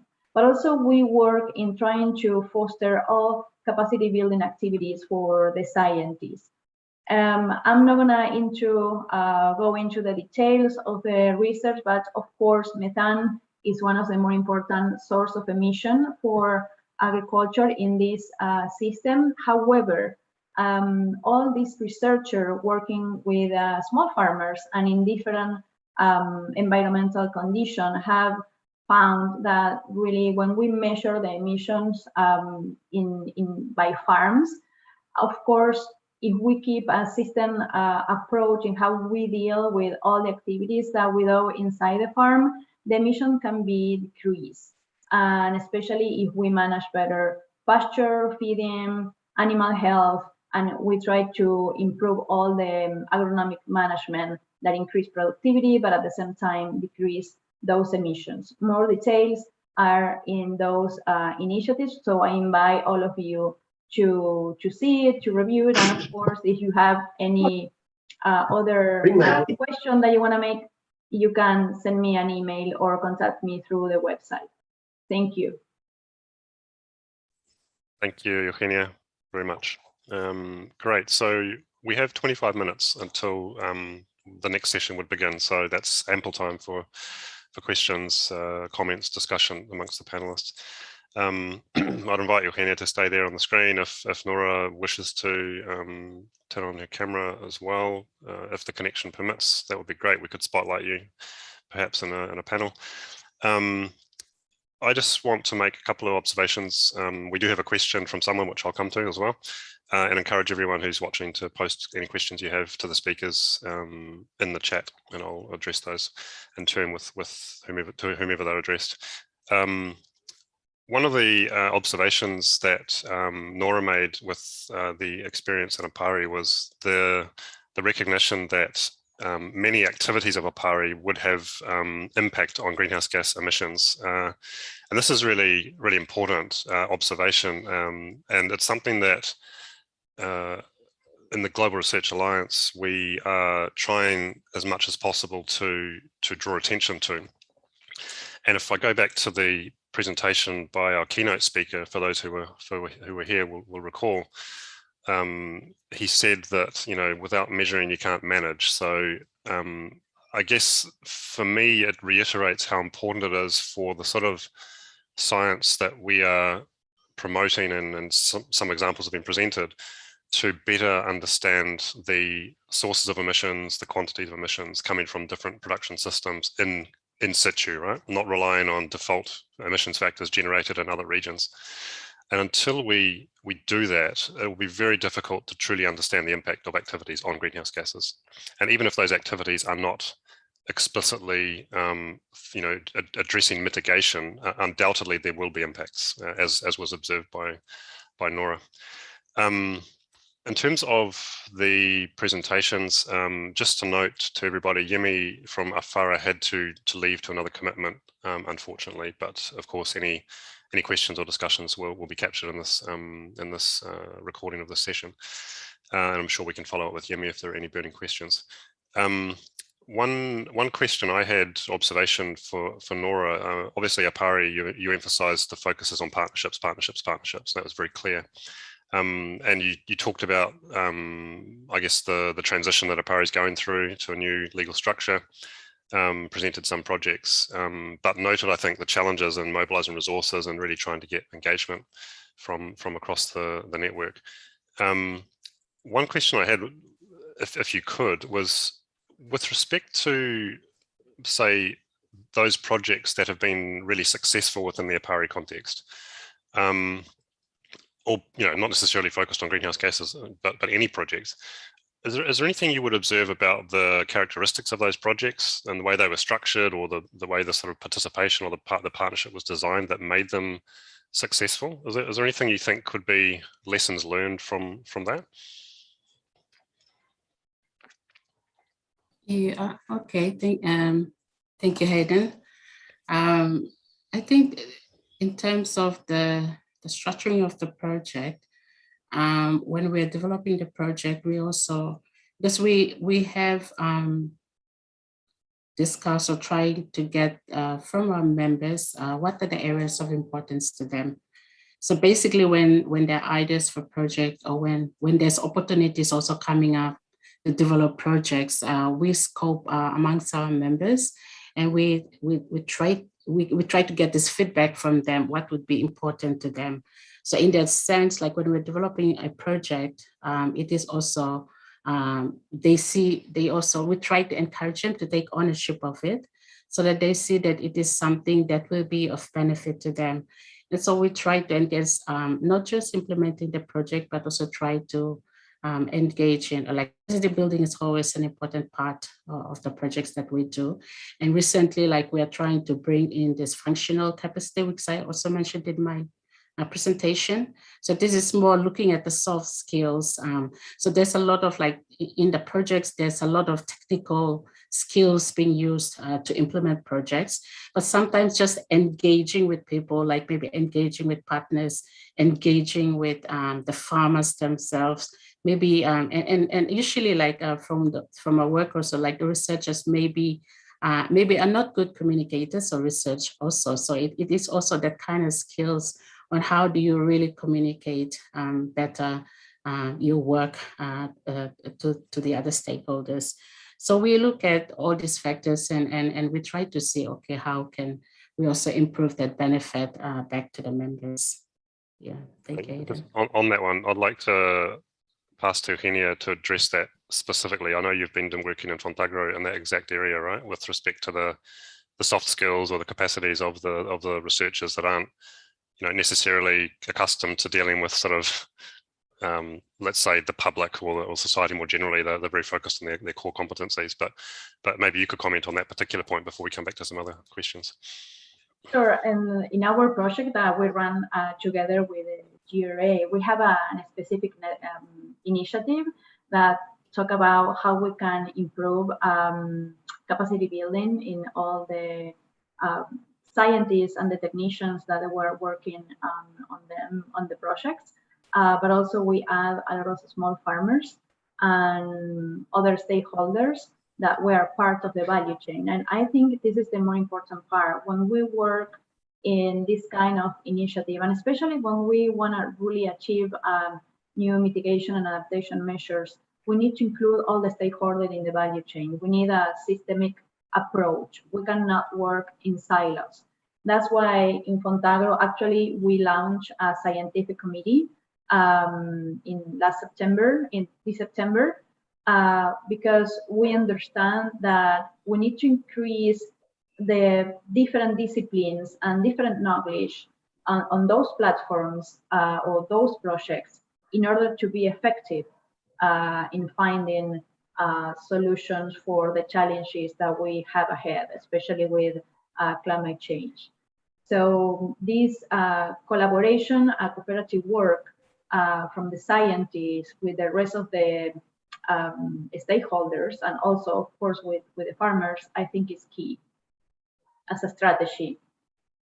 But for sure, not work in silos. The typical and traditional way to do science is just no more functional in these times. And since that we have internet and we have different digital tools, we can improve the way we work. So this is something that would really help us to actually move forward in creating these networks. Right. So yeah, we're hearing, strong need for buy-in from membership, demand, demand-driven, meeting the priorities of the region, and as you say, this latest comment around the transdisciplinary, multi-stakeholder approach, which is, I guess, embodied in your platform approach you have been promoting through Fontagro. There's a specific question here in the chat, which you probably have responded to with the link you sent through to Nina, well, to everyone, but addressing Nina's question, which was about the indicators that we use to calculate the benefits from the 7 Fontagro projects. Could you make a comment on that, just for everyone's benefit? What those indicators were? Absolutely. Well, this work was led by one of the senior economists from the Alliance Biodiversity International and CIAT. At the beginning, I had to be honest, it was very difficult to try to find indicators, because at that time we are talking about projects that started at the end of the 1990s. So by that time, Fontagro didn't have common set of indicators to measure effectiveness in the initiative. So we have to compile all the information, but also we learn a very interesting things. One is that the scientists used to manage all the information in their own computers or their own notebooks. So what happened is, when a project has more than 5 or 10 years, sometimes those scientists, maybe they don't do that research anymore, they lost the information, or they just have left the organization. So most of the information was lost. So we have to reconstruct all the information and trying to retrieve information from people that maybe in some organization they were not working anymore.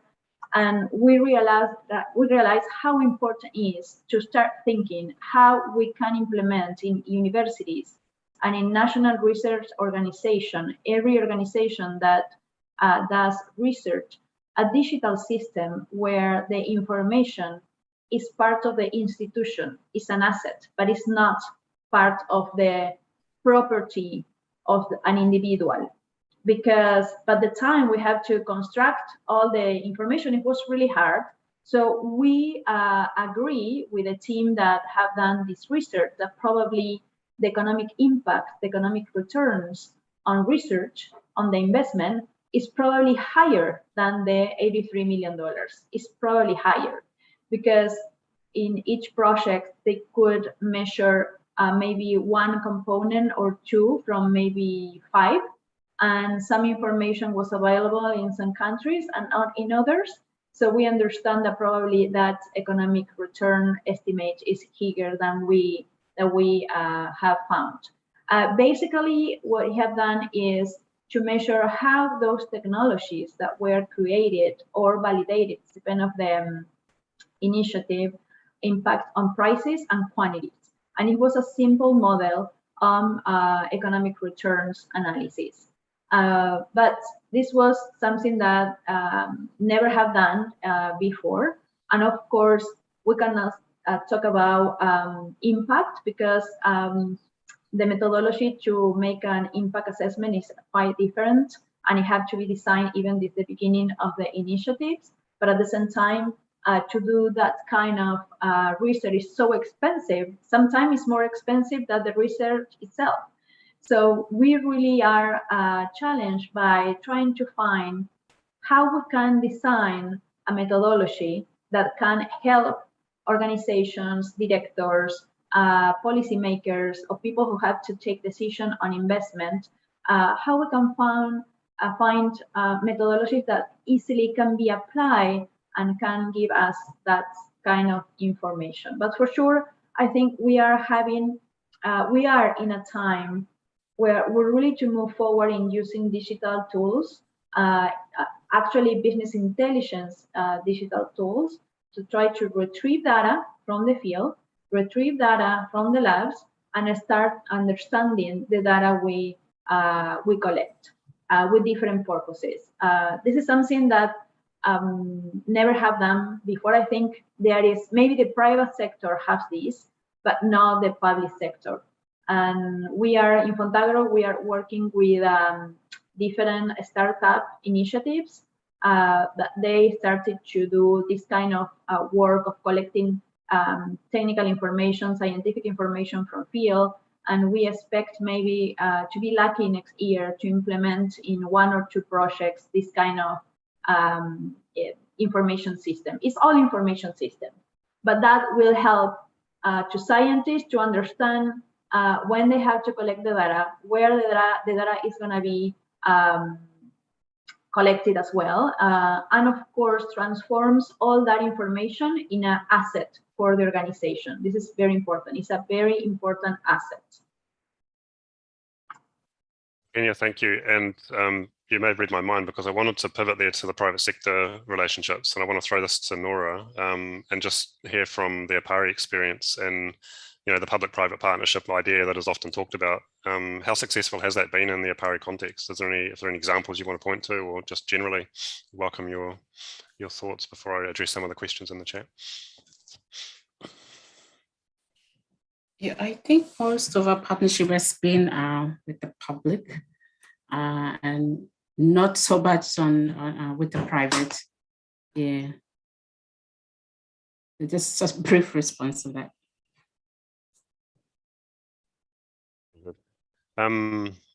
Okay, going to the chat. We have a question from Anthony Aguero, who's from Reforum. Hi, Anthony. This is to Eugenia, and it's a question about why the presence of Fontagro is very thin or non-existent in Africa. And I guess, I can say one reason would be that, the members are Latin American, Caribbean, and Spain. But I do know there have been conversations about working extra-regionally. And if I could just say one thing on the GRA side of things before allowing Eugenia to respond to the question. One thing we're conscious of is how useful it will be for us to think about the activities in, say, Fontagro relating to greenhouse gas emissions research.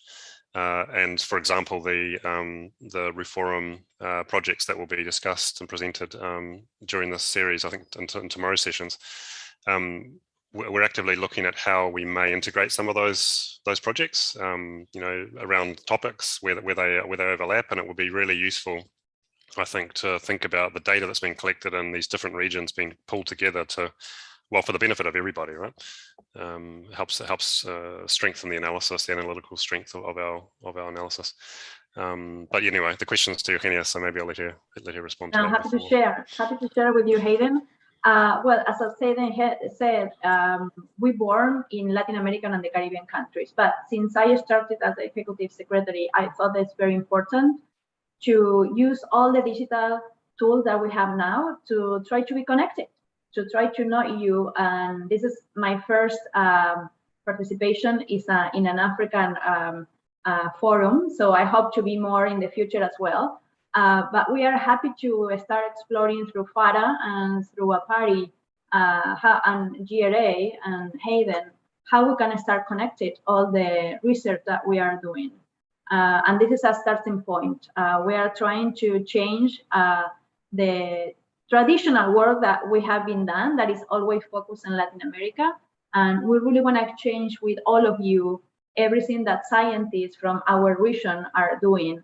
And I'm pretty sure that you will find a lot of opportunities to meet, you know, virtually a lot of amazing people, amazing scientists, and of course, create new opportunities for building networks and create more knowledge and foster innovation. I think as much as we can connect with other specialists, as all of you, the better for all the agricultural sector worldwide.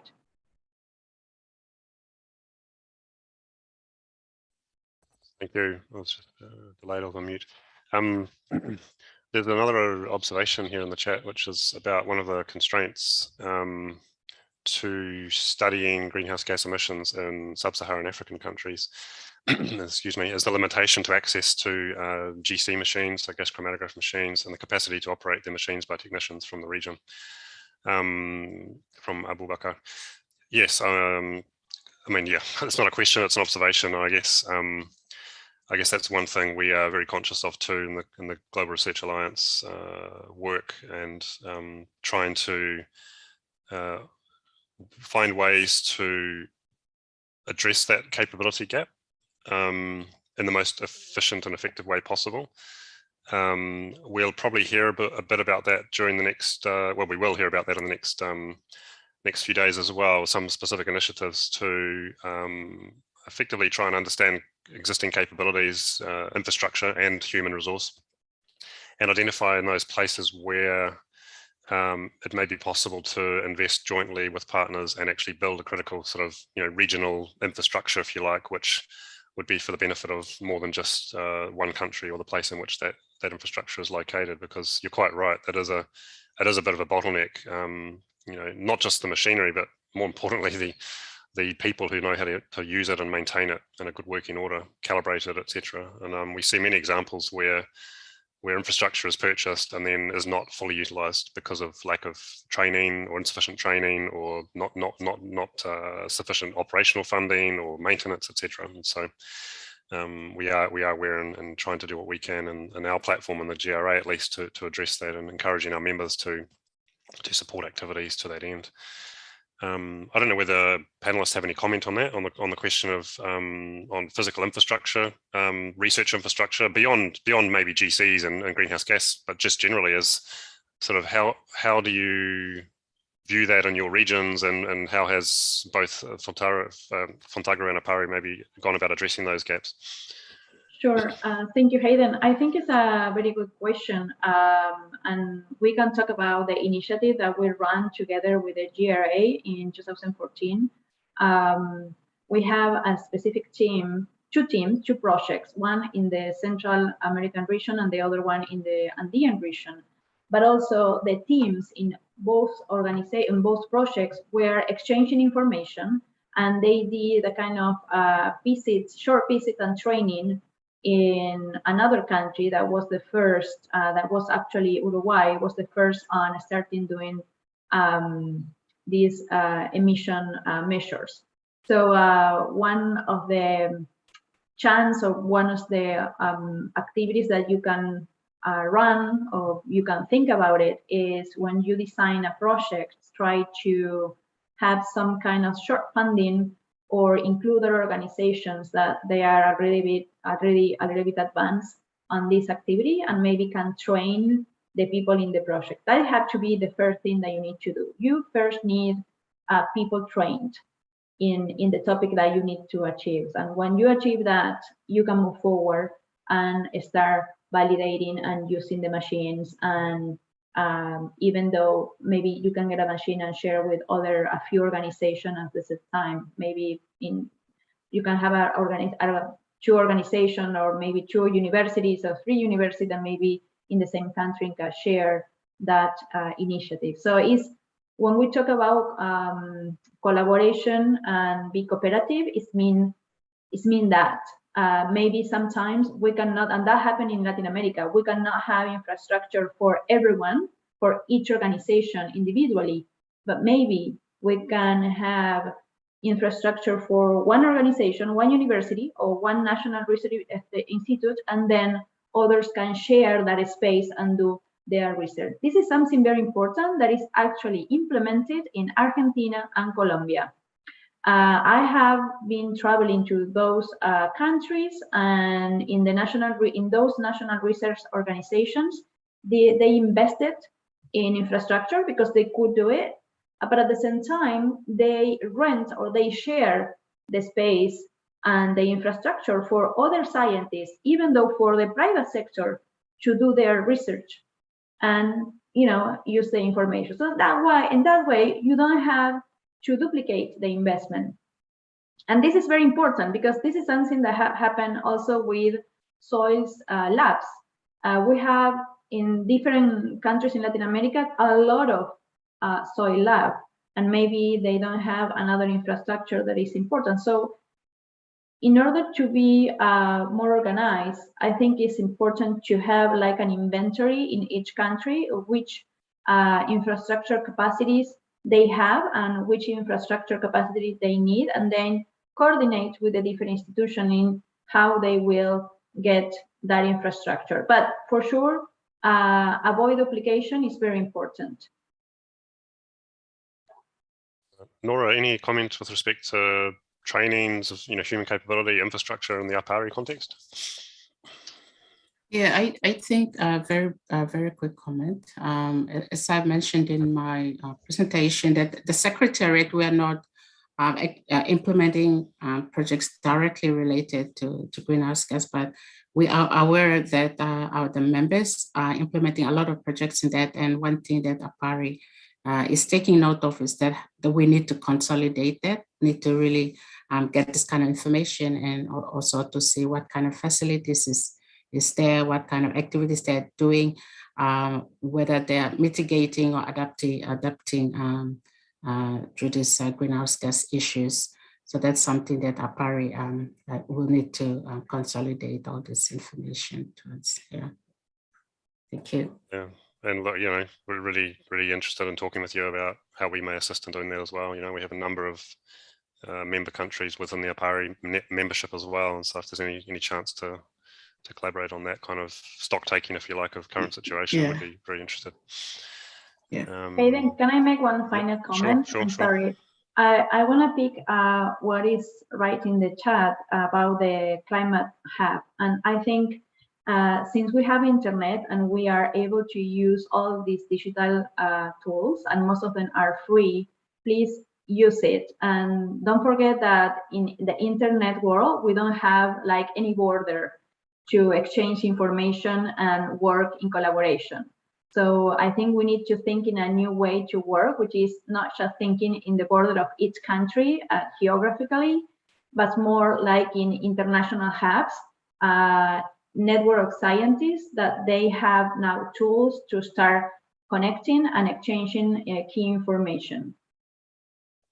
Very good point. I think many of us are looking forward to being able to travel and see each other in person again, but we must recognize that this recent sort of year and a half experience during this pandemic has certainly sort of been a bit of a digital revolution, right, in the way we work. And I think we will all be thinking very carefully about, is it really worth traveling to that meeting or this workshop? Could it be online, because it's, as you say, basically free, which could mean more resources devoted to actually doing, the science we need.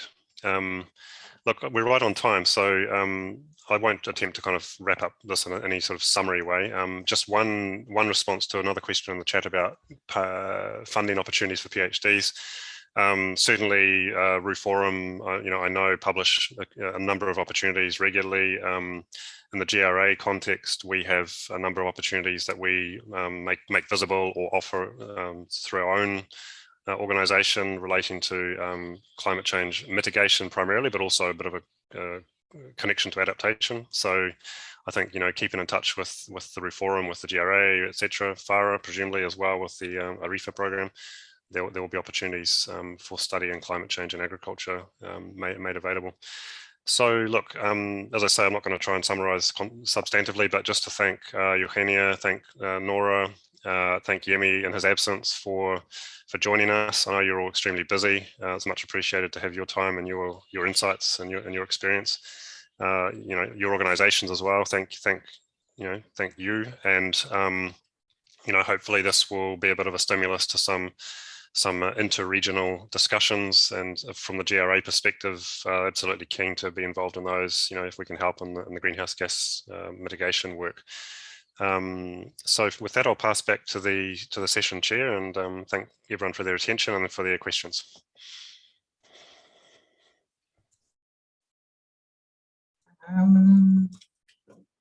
Thank you so much, Hayden, for this session.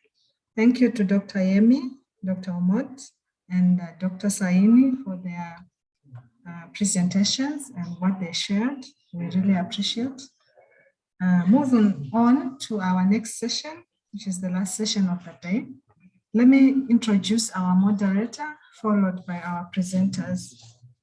It is my pleasure to introduce Dr. Akim Mape, who is the Africa Program Manager of New Zealand Agricultural Greenhouse Gas Research Center in Global Research Alliance. Previously, he served as a Natural Resources Management Officer at the Ministry of Lands, Natural Resources and Environmental Protection of Zambia, Senior Technical Officer for Zambia Ministries of Agriculture and Cooperatives, and Practical Instructor at Zambia College of Agriculture. He helps to implement New Zealand's engagement strategy with the GRA in Africa. That strategy actually aims to encourage more African countries to join the GRA and helps members to better account for and mitigate their agricultural greenhouse gas emissions. He holds a PhD in natural resource management and policy. Let me introduce the first presenter, who is Dr. Polly Erickson, who is the program leader in sustainable asset systems at EURI. She has over 20 years of experience working on agricultural development, natural resource management, and global environmental change in developing countries. This includes experience working with the World Agroforestry Center, the Catholic Relief Services. She's been a research fellow at Columbia University's International Research Institute for Climate and Society, and 5 years at the University of Oxford, working with the Global Environmental Change and Food Systems initiatives on the Earth System Science Partnership.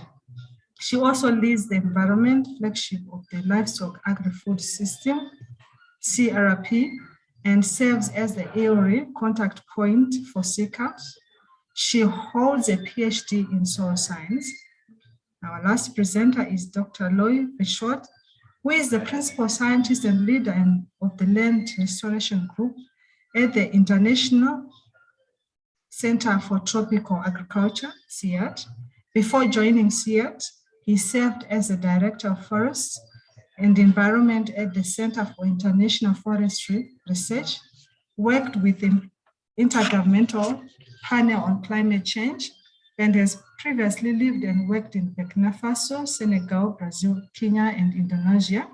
His areas of research include forestry, agricultural issues with a climate change focus, He co-leads a Savior Amazonia initiative, bringing NASA satellite technology to Amazonian decision makers to help them address deforestation, drought fire, and economic development. He was the lead author on the Landmark 2019 Special Report on Climate Change and Land. He leads an effort to improve transparency and national reporting to the UN Framework Convention on Climate Change.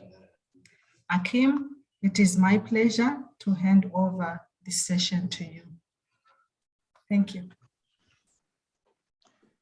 Thank you, Jolene, and good morning, good afternoon, and good evening, ladies and gentlemen. I won't say much, but we just go straight to Dr. Ericsson's presentation, and thereafter, Lou is going to present, and I will make a summary at the end of the presentation and close the session. Dr. Ericsson, the floor is yours if you're ready. Yes, I am. Thank you very much. Let me just share my screen. Thanks, everybody. It's my pleasure to be here. For those of you, I work for the International Livestock Research Institute, as has been said. I hope for those of you who are not as familiar with the CGIAR, perhaps let me just explain that it's a group of at the moment about 12 different centers, for the past decade or so, we've been encouraged by the major to the CGIAR to work together across synthetic programs that are thematically of great importance and that encourage the centers to come together. So in the previous phase, some of you may have heard us talking about CRPs or CGIAR collaborative research programs. So I'm sure that a number of you are familiar with with CCAS, which was the Climate Change, Agriculture, and Food Security Initiative. Those are all ending in this year, and we will be moving to what we are now calling the initiatives. And so I have been leading the development of an initiative for the first time ever. There's going to be an initiative on livestock, climate, and system resilience, or LCSR, which is really, really exciting. The CG has never had an initiative just focused on livestock and climate change. So we're extremely excited about that. And you'll see across the bottom here some of the major centers that have been working with us on that, although we're also going to be working with non-CG partners as well. So thank you very much for the opportunity to talk to you, to present this to you and to get some feedback from you. Come on, let's go. Okay, so why do we need an LCSR? So first of all, there is, as you all know, a global recognition that livestock contribute significantly to greenhouse gas emissions. Increasingly, though, and this is what's new and exciting about this initiative, is that although there's global recognition of the importance to adapt agriculture to climate change, the livestock sector lags behind crops, even though livestock are critical, but often vulnerable assets. So we are now taking the entry point that it's really important to identify the mitigation co-benefits of adaptation interventions. This initiative has a specific focus on dryland pastoral systems, systems that have long been neglected by the ag and research community. So we pose that they hold very large potential, but their resilience does need strengthening. Landscapes, and this is where I'm really interested. I'm happy that Lou is presenting just after me. Landscapes, we pose, must be part of the solution. And then very importantly, the livestock sector lags in attracting climate finance, even though it features in many nationally determined contributions, as well as proposed contributions to the UN Convention on Desertification. So we would like to see these 5 outcomes in place by 2024. At the moment, we are piloting these initiatives in 3-year cycles. So the first outcome that we're really focused on, and this is us entering in at the landscape and system level, is that by 2024, we would want to see pastoralists and farmers adopting improved governance, management, and restoration practices. So we're really trying to look at the need to offset methane emissions from ruminant digestion with land-based solutions, and recognizing that governance and management are as important as any technical practices. We hope to achieve this on 500,000 hectares in systems dominated by livestock production. And we have a specific focus on increasing women's active participation in decision-making processes. Then moving down to the household and farm level, and this is sort of where this is kind of continuing much of the work that we've been doing under both CCAFS and another CRP called the Livestock Agri-Food System CRP. We hope that at least 300,000 livestock producing households are able to implement resilient as well as low emissions technologies that are appropriate to their production system. And again, you'll see here that we have these twin goals: improving adaptation to climatic stresses and reducing greenhouse gas emissions intensities and reversing land degradation. And again, we have a specific focus on supporting the potential of these interventions for women. Then a third level, sort of working along value chains, we aim to have, again, 1,000 livestock producers and 13 public and private organizations access bundled climate information, insurance, and credit services to be delivered through public-private partnerships. Women and youth will show an increase in their use of bundled services. Then the fourth area is really taking a very specific focus on the need to attract finance. At the moment, the opportunities for the livestock sector to attract climate finance on the mitigation side are much greater than on the adaptation side. We are particularly going to be looking at some of the opportunities that exist in Latin America with some of the private sector entities, but also building on international finance institution interest in Africa on the resilient side of things. But we aim to have $50 million worth of investment influenced by our work. And again, this is looking both at resilience building, but also low emission livestock agri-food systems. And then lastly, because these first four outcomes all require an enabling environment, we want to continue the work that we do with international agencies and policymakers. We hope that they will use the LCSR products to shape at least 5 policies or investments for stronger, resilient, low emissions, and socially inclusive livestock agri-food systems. And we specifically want 3 of those policies to realize climate change related adaptation or mitigation progress. So again, continuing much of the work that we've been doing under CCAFS and the livestock CRP, but this time using adaptation as an entry point and seeking the mitigation co-benefits. So these diagrams may be a little bit hard to understand, but I just want to walk you through some of the logic. We are organized into 5 work packages. Again, the first one is sort of at the system or landscape level. And you'll see we're working on a number of interesting outputs, validated resilient low emissions practices, quantifying ecosystem services, land use plans and governance, tools for assessing and monitoring landscape level trade-offs, et cetera, tools for measuring and monitoring system resilience. These should feed into these intermediate outputs, climate finance and development partners, having tools to direct investment towards equitable and resilient low emissions livestock landscapes, livestock keepers implementing these landscape level approaches, governments having enhanced capacity to implement landscape scale resilient low emissions intervention. So this emphasis on the landscape scale is really quite new and very exciting.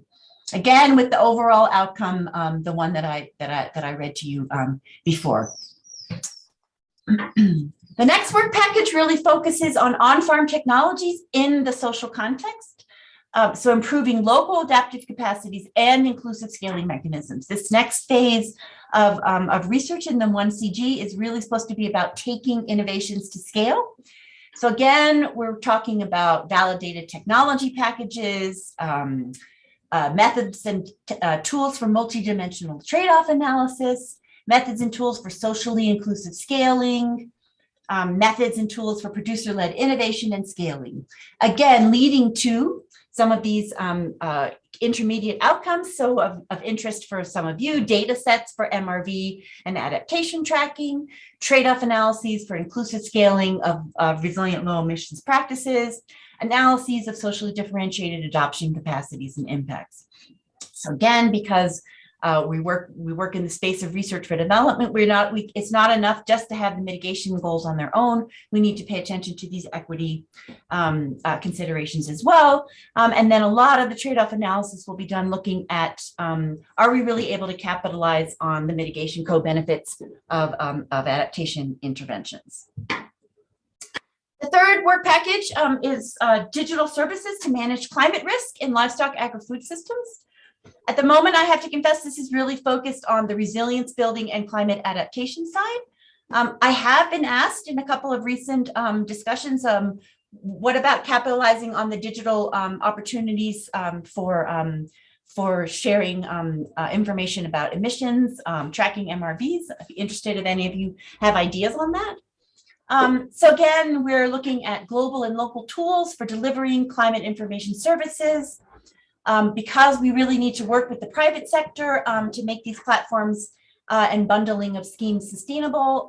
We're going to be looking at risk scoring and insurance schemes, a lot of emphasis on public-private partnerships, all with the goal of developing inclusive service bundles and feedback systems for de-risking livestock agri-food systems. So there's still this perception that it's very risky to invest in livestock systems.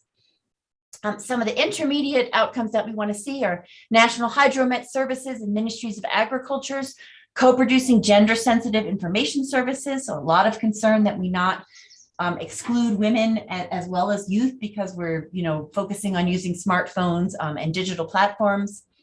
We want to see 5 agricultural small and medium enterprises adopting service bundles for climate risk management.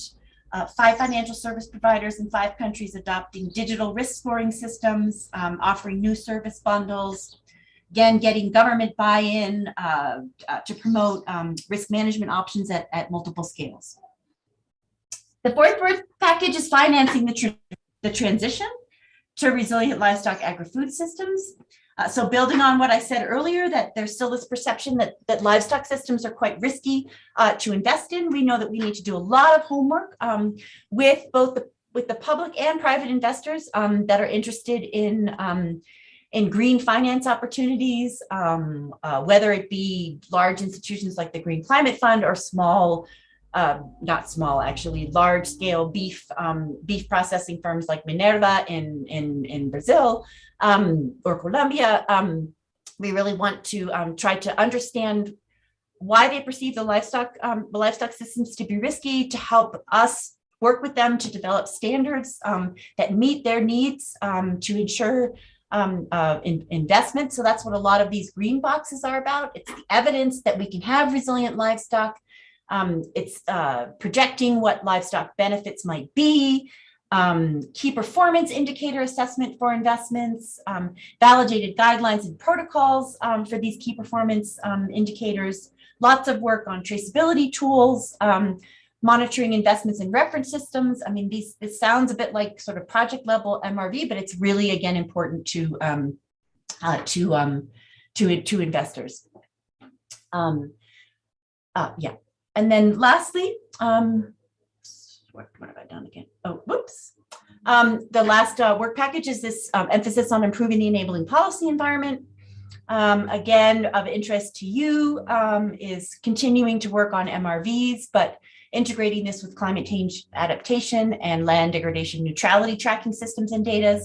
Continuing to do quite a lot of capacity strengthening and support, still producing manuals, toolkits, awareness raising and training on the value of livestock for greenhouse gas emissions, national rangeland data platforms, again, because of the emphasis on including extensive livestock systems, setting up multi-stakeholder platforms or collaborating with existing multi-stakeholder platforms for policy engagement, lots of work on national data and reports, Some of the intermediate outcomes we're interested in are, for example, national policymakers reporting national targets for climate-related commitments using systems that we've helped to design or strengthen, national policymakers using our products to design or implement policies, and then this emphasis on global platforms or conventions using our products in public statements on climate change.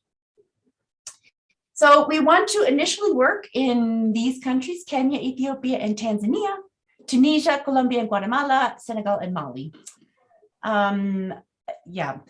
We are building on research and innovations developed under previous programs. We are really trying to apply these in different settings and scale up. And then really importantly, we believe that we fill a very clear demand, working closely with government and research partners in country, as well as internationally, and particularly trying to achieve potential for scaling up. So that's what I have. Thank you again very much for this opportunity, and I look forward to hearing from Lou and then having a discussion with you. Great presentation, Polly, and it's great that you've just shared with us more on the 5 work programs that you are implementing. And I'm sure during the question and answer session, would love to hear more, especially on the critical point which you did emphasize on the need to identify mitigation co-benefits of adaptation intervention. I have a question on that one, but I think we'll take the questions after the presentation by Lou, so that we just have that question and answer session together. I hope that's fine. Louis, over to you. I think Jolene introduced you, and I will just hand over to you whenever you are ready. Okay, no, thank you very much, Hakeem. I appreciate that. And thanks, Polly. It's a great introduction to what the CGIAR is doing. Let me just bring up my presentation, and if you all will let me know when it appears in presentation mode and when you can see it. I can see it. Yeah, you just, yep, it's now in presentation mode. Very good. Okay, thank you all very much. It's a real pleasure to be here and to be able to present this initiative to you all today. As Polly indicated, the CGIAR is going through a reorganization right now, and a lot of it is still building on what we have been doing in the past. But a lot of us scientists are really anxious to get to parts of the agenda that have been not given as much attention. I think Polly just gave a great example of dryland pastoral systems is needing much more attention. I'm going to talk about the initiative called Mitigation Initiative Towards Improved Greenhouse Gas Budgets and Co-Benefits in Agri-Food Systems, or Mitigate Plus. And this initiative, I'm leading the initiative, and Wei Zhang from IFPRI, the International Food Policy Research Institute, is co-leading this with me, and has led the development of the proposal and the project document. Within the CGIAR, there are different types of initiatives, and the one that this Mitigate Plus falls under is what we call Systems Transformation Initiative. And we have identified 5 key impact areas that the CGIAR wants to contribute to globally. We have climate change adaptation and mitigation. We have poverty reduction, livelihoods and jobs, gender equality, youth and social inclusion, nutrition health and food security, and environmental health and biodiversity. And I should point out that the way we look at environmental health and biodiversity and climate change adaptation mitigation is really as an economic set of issues and the fundamental underpinnings of the sustainability of the development of food systems and agricultural enterprises globally. Within this, so the initiative that I'm leading, of course, fits into climate change adaptation and mitigation, and there is a second initiative called Climber, which is climate-based adaptation. And climate smart agriculture for adaptation. So that we sort of work hand in glove on these issues because of the logic of the way the Paris Agreement has been built. So our primary focus here is really on the food system, and one way that transformation initiatives are unique and perhaps novel is that it's really focused on creating the enabling environments for large-scale implementation of transformation of food systems to sustainability. So we're focusing on in this global context, the global food systems is worth about $12 trillion. It provides critical food and nutritional security, livelihoods, and socioeconomic benefits. At the same time, we know that the food systems also generates externalities that increase burdens on the public sector, constrain sustainable development, and exacerbate poverty in some instances. So, for example, we know that from the IPBES assessment that a third of agricultural soils are degraded. 20% of the world's aquifers are overexploited, and many are exploited at near capacity currently, and with expectations in population growth, in changes in diets, in changes in demands for food, we expect to see more aquifers exceeding their capacities. 60% of biodiversity loss is attributed to food production currently, and this biodiversity loss underpins a lot of other aspects of social well-being, from suppression of zoonotics to watershed function to pollination, which is essential for agricultural productivity and agricultural sustainability. A large percentage of commercial fish stocks are either fully fished or overfished. And we know that if we focus, sort of zoom out from the agricultural production to the whole food system, that malnutrition within the food system currently affects over 2 billion people. But the externality that we're really focused on in Mitigate Plus is that the global food systems produce 21 to 37% of global greenhouse gas emissions. And this includes emissions associated with land use change, and 72% of these emissions come from health. And it was a very nice paper published recently by the JRC, the Joint Research Center, that put out a global database, the Edgar Food Systems, the Edgar Food Database, that actually details over the past 15 or so years the greenhouse gas emissions associated with food, different components of the food system across the globe. So this initiative builds on over 2 decades of work of climate change mitigation work by CGIAR research centers. We have a lot of work on reducing emissions from deforestation and forest degradation, where we've quantified deforestation drivers and their associated emissions. We've quantified the sink potential of sustainable management of forests and forest restoration. We've made numerous contributions to the Bond Challenge. We have a lot of work in climate smart agriculture and focused on reducing emissions in rice through residue and water management practices, changing the quality of organic matter that's put into soils, and managing water through, for example, alternative wetting and drying types of management. And these lead to greenhouse gas emissions reductions, but also system efficiency. And I think that's important to focus, to note that we're not just looking at mitigation for the sake of mitigation. We are looking for improving the efficiency and reducing greenhouse gas intensity in many respects.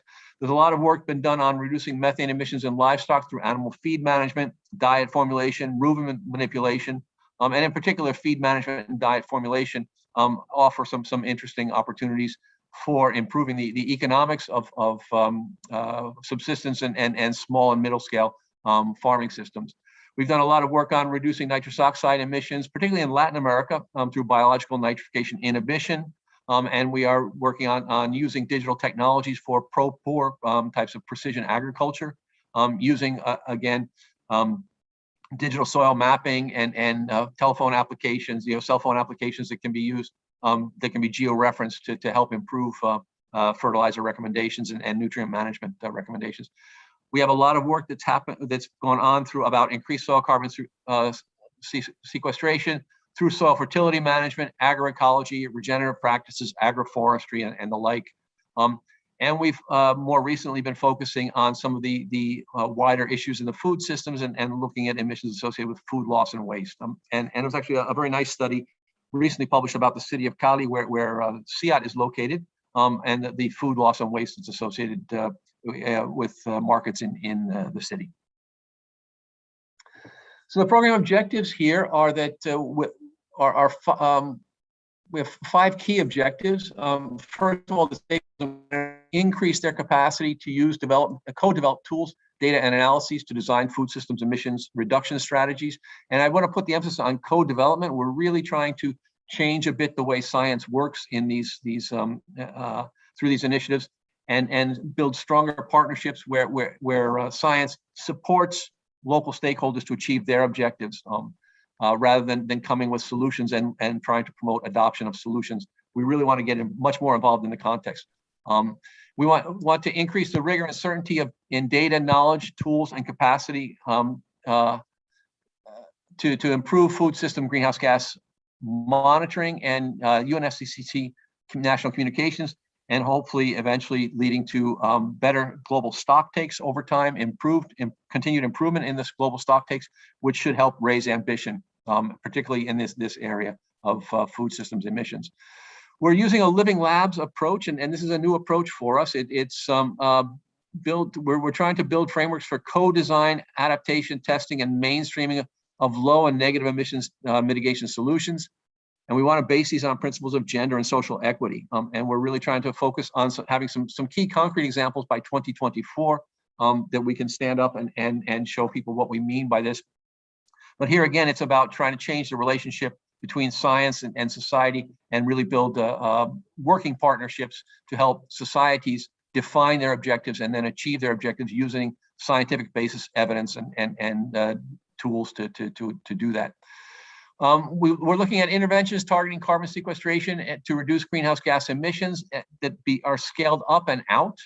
Within these living labs, we will be working at, say, the scale of a province or a department, and we want to also help financial institutions, policy frameworks, private sector, civil society work to take the lessons out of these living labs and scale them up where necessary and scale them out, because we expect these living labs to also be working at an appropriate scale for implementation.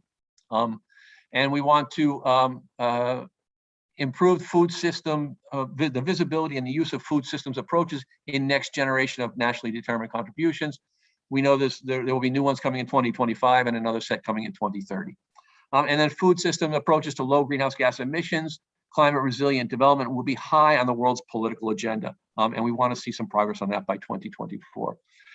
A key element that I really want to insist upon is that our approach is consistent with Article 2 of the Paris Agreement. And Article 2 lays out the global temperature targets and states that they need to be well below 2 degrees C and 1.5, or shoot for 1.5 degrees C.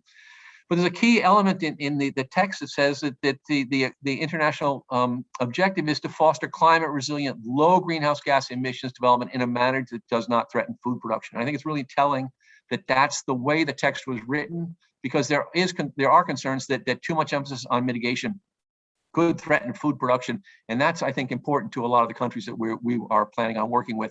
So we want to be to take that into account and really focus on this idea of low greenhouse gas emissions development and climate resilience within this initiative.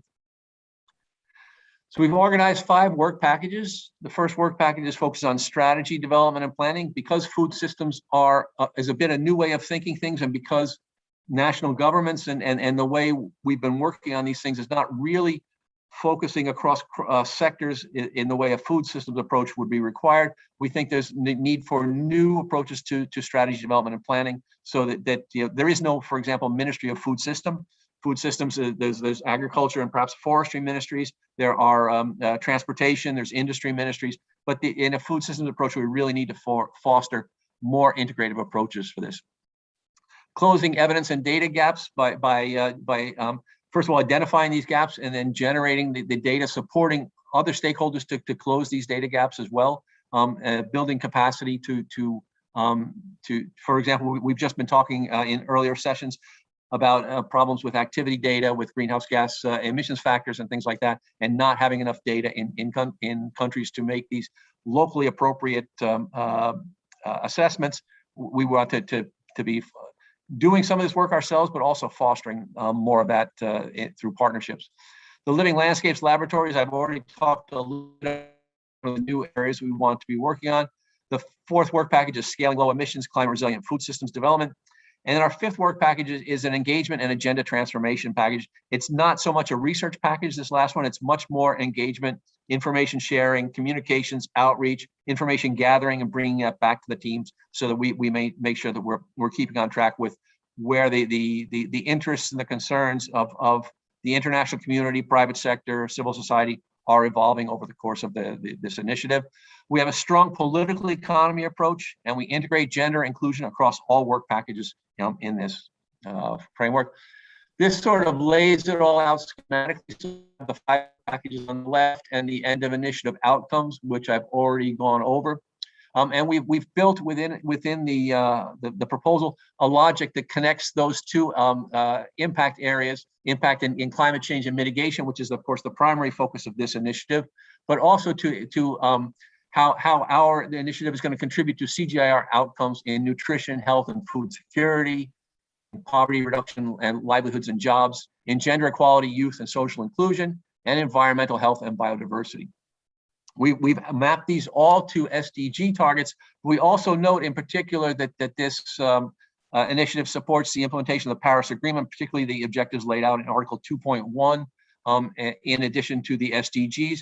And we recall that the SDGs were a little bit weak on the mitigation side of things. Is a very general SDG with a general target, because the international framework had not yet been fully negotiated at the time the SDGs were approved. And so we've really taken on the next step, which in the international articulation of objectives, and are focusing right now on the content of the Paris Agreement in this. So our alignment with CG impact areas in particular is to reduce food systems emissions. And I should say we are focusing in the first phase on 7 countries. So China, Vietnam, and Bangladesh in Asia. We are focusing on Kenya and Ethiopia in Africa, and we are focusing on Colombia and Peru in South America. The resources that are available are well below the demand that we have felt for this research initiative. And as resources become available, and hopefully they will be scaled up over the life of this initiative, we hope to be able to expand to cover other regions.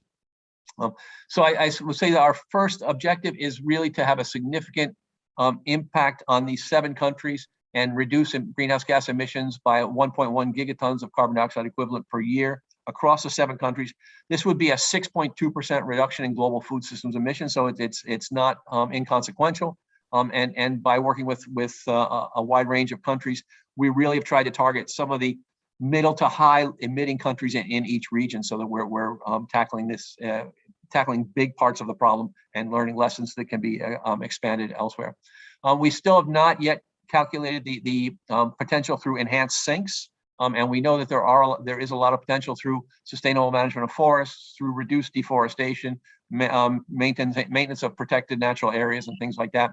So we want to be doing that. And we also need to focus on better articulation of how we're going to go about increasing climate resilience. And this will be done in a context-specific approach with our partners in countries as we go forward. So I will stop there, and thank you all for your attention and for inviting me here to present this today. And I'm happy to take any questions. Thank you very much. Thank you very much. Great presentation. And I think we'll just go straight into the question and answer session. And maybe I'll start with you, Luis. I have a great question here from Bobby. What explains the 72% greenhouse gas emission from agricultural food systems from the global south? I think that was a figure which was in one of your slides. Yes. So there's several things I think that explain it. Some of it is population. Some of it is where the global north sources its food. You know, there's an awful lot of beef production in South America that is exported to Europe, exported to the US, that gets counted, and these emissions get counted in the national accounts because we do accounting by country. There's a lot of production of food substances in parts of East Africa. You know, Kenya has a large vegetable production. Ethiopia is exporting a lot of food to Europe. There's a lot also being exported from Southeast Asia. There's also a lot of consumption. A lot of the global population lives in these areas, and much of the food systems emissions are associated with domestic food systems and food consumption. So we think there's some interesting opportunities there with domestic investments in domestic food systems to reduce emissions. If you look at where the international community has invested in emissions reductions, it's in REDD+, focused on either subsistence or swidden types of agriculture or on export commodities. And there's very little focus on what's happening as countries become more urban. For example, the population in Cali, Colombia, where I live, is 3 million people. There's a tremendous amount of food brought in from rural areas into that city, and there's a tremendous amount of food waste as well. So there's more being produced than what's actually needed to feed the populations. And that's the same thing, same situation in China, same situation in India, same situation in Bangladesh, and some of the other countries where we will be working. So a lot of it has to do with domestic and local consumption, but there is also a portion of that that's associated with exported agricultural products. Wow, thank you very much. Maybe let me just go back to Polly. There was a question on the digital applications for data collection. You had stated that that's one of the areas which you are looking at. And my question here is, why has it been so difficult to collect data from farmers despite the availability of these digital platforms that could be used? That's a good question. We've been experimenting with using digital tools to both share information as well as collect information back from farmers. So I think some of it has to do with quality control of information. So I know, for example, we've been piloting to collect market information, and we've had to develop a whole back end of the application to make sure that when somebody says, yes, he's in X, Y, or Z market, he's really there. So does the GPS indicate that he or she is really there? Is the information that he or she sends us about prices consistent with the trends for the last month? So I think that's one challenge. I think perhaps the incentives so it's a very different thing to receive something on your phone. So again, we have sharing climate information with farmers, but we know much less about what they do with that information, how they make decisions with it. Because we haven't built in any sorts of games or incentives for them to send something back to us. And so I think that there's a tremendous amount of excitement about this because we can penetrate rural areas or remote areas instead of driving long distances. But I think we still need we need to do some more research on what are people's incentives to use the information or to share information back with us. And then there's a lot of concern around equity because there's some evidence to suggest that women are less likely to have a smartphone. Youth might not have access to a smartphone. So yeah, that's why I think we've lagged a bit. Well, that's great. I would like to maybe just follow it up with another one. I think you've talked about incentives. Are there any what type of incentives should we use, especially in terms of accessing that information? Or rather, the question is, why should the farmer give us that information? What is in it? What is in it for the farmer? Yeah. So one thing we do is we give people bonga points, and here in Kenya, you can get points on your phone that give you credit bundles, or that you can use to redeem other kinds of things. So sometimes it's just a monetary thing.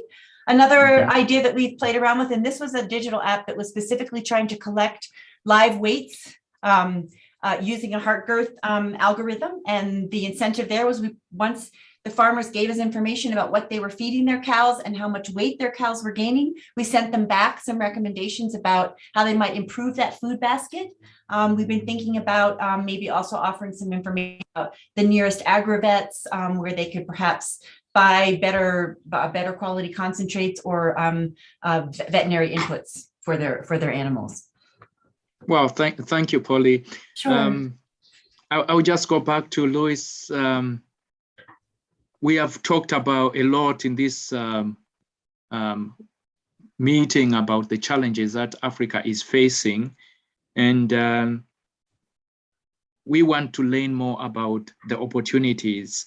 And you talked about 12 trillion US dollars being available for within global food systems. What are the opportunities for Africa, and how should Africa position itself to benefit from such resources?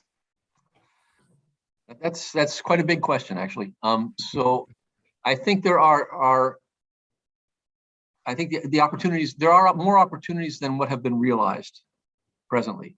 I think that if I look at some of the transformations I've seen in Kenya in the past 10 years or so, we're seeing much more use of digital tools by the private sector in Kenya to organize markets and make markets more efficient. I think there's a tremendous opportunity to inform the financial sector in Africa about where it can invest its own resources in climate resilient development of food systems, in improving market efficiencies, in creating employment opportunities. Clearly, as Africa becomes more affluent, as countries develop and move into middle income status, there's going to be changes in diets and dietary requests by the populations that are all going to need to be met. So I think that there's, if you really focus on low emissions, climate resilient development, I think there's plenty of investment opportunities, employment opportunities, and sustainable intensification opportunities. We're seeing more and more people go back to farming and more peri-urban farming coming up online now to bring the production closer to the markets. I think those are some interesting opportunities. And I think dairy, livestock offer some really interesting opportunities. So I think that we're going to hopefully see Africa leapfrog into much more efficient food systems and overcome some of the constraints that are currently there for meeting the needs of the people. So I see the full transition that's happening in African economies right now being able to be realized in food systems. Thank you for that. I would just follow it up with another very different question.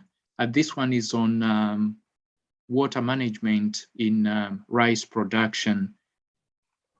Can you just share a little bit more light on GHG reduction within, or rather the potential of GHG reduction of water management practices in rice production? Yeah, so a number of centers that are part of our consortium have been working on what they call alternative wetting and drying. And that consists of during the growing season, taking the water out of the paddies or letting the paddies dry out, and then not reflooding them immediately. So the paddies go through a wet period during initial growth, they go through a drier period, and then they get re-wetted later. That reduces the methane emissions, but perhaps more usefully to the farmers, it reduces the water that they're required to use over the course of the production season. And so in areas where they're paying for water, that reduces costs. So there's ways to gain efficiency in how water resources are used in rice to produce more with less water, at the same time reducing methane emissions because you're not flooding the field for the whole year. There is a nitrous oxide trade-off. So understanding just where the trade-off of nitrous oxide versus methane from the greenhouse gas balance is something that we would be concerned about as a research institution looking to try and promote reduced greenhouse gas emissions. But I think that the farmer can still realize water efficiency within their system and achieve their production at lower costs. So I think there's some win-wins there. The big constraint there is it's a bit more knowledge intensive than the continuously flooded rice. So it requires a little bit more organization, a little bit more management, and some social capital within communities to manage water allocation. Thank you very much for that. I know it's a packed question which needs maybe a little bit of more time to just go into those details. And some participants are actually asking for your permission to circulate and share their presentations, that some of them could just pick on some of the things which they could have missed. I have a question here from Professor Linus Franke. Can Dr. Erickson please give us some additional details on the RLE technologies the project focuses on, and how information is collected on the effectiveness of these technologies in terms of reducing GHG emissions? Dr. Erickson, please. Yeah, sure.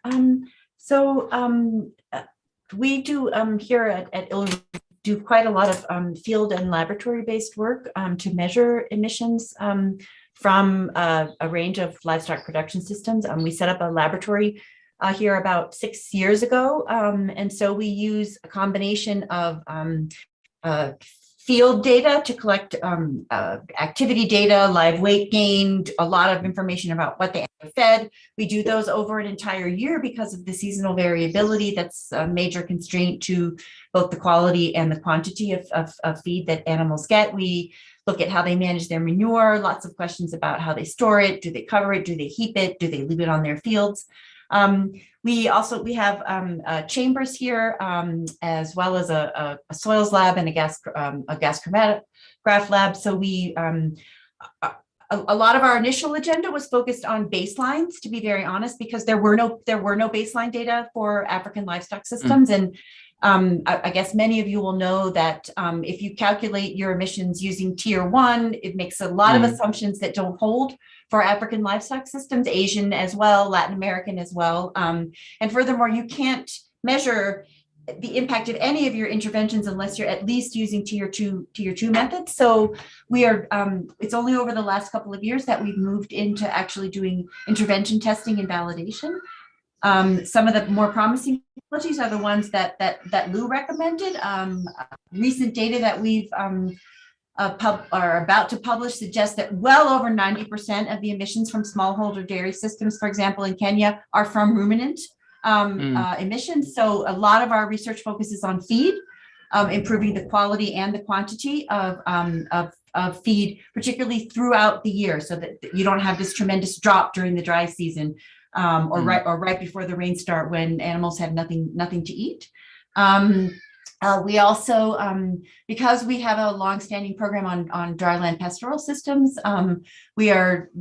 we do some work on the potential for sequestering carbon in rangelands because it's something that's so exciting for people. We have a lot of concerns about the potential to sequester new carbon in arid and semi-arid rangelands. So our focus is more on protecting the carbon that's there. But yes, improved rangeland management and range restoration is another promising technology. Yeah, let me leave it there. I could talk a lot more about it. I direct many of you who are interested in the work that we do, posted in the chat, but our Mazingira Center has a very comprehensive website. You can find a lot of the papers that we've published, some of the protocols that we've developed for collecting the data and calculating the emissions factors. Yeah, so go ahead. Thanks very much. Thanks for that. Thank you, Polly. Just one more question for Lou before I hand over to Dr. Runyararo. 21 to 37% of GHG emissions are emitted from our food systems. And I think that was one of the figures from the presentation. And according to the FAO, about 30% of the food that is produced worldwide is wasted. And that also results in further GHG emissions because that food goes to the landfill.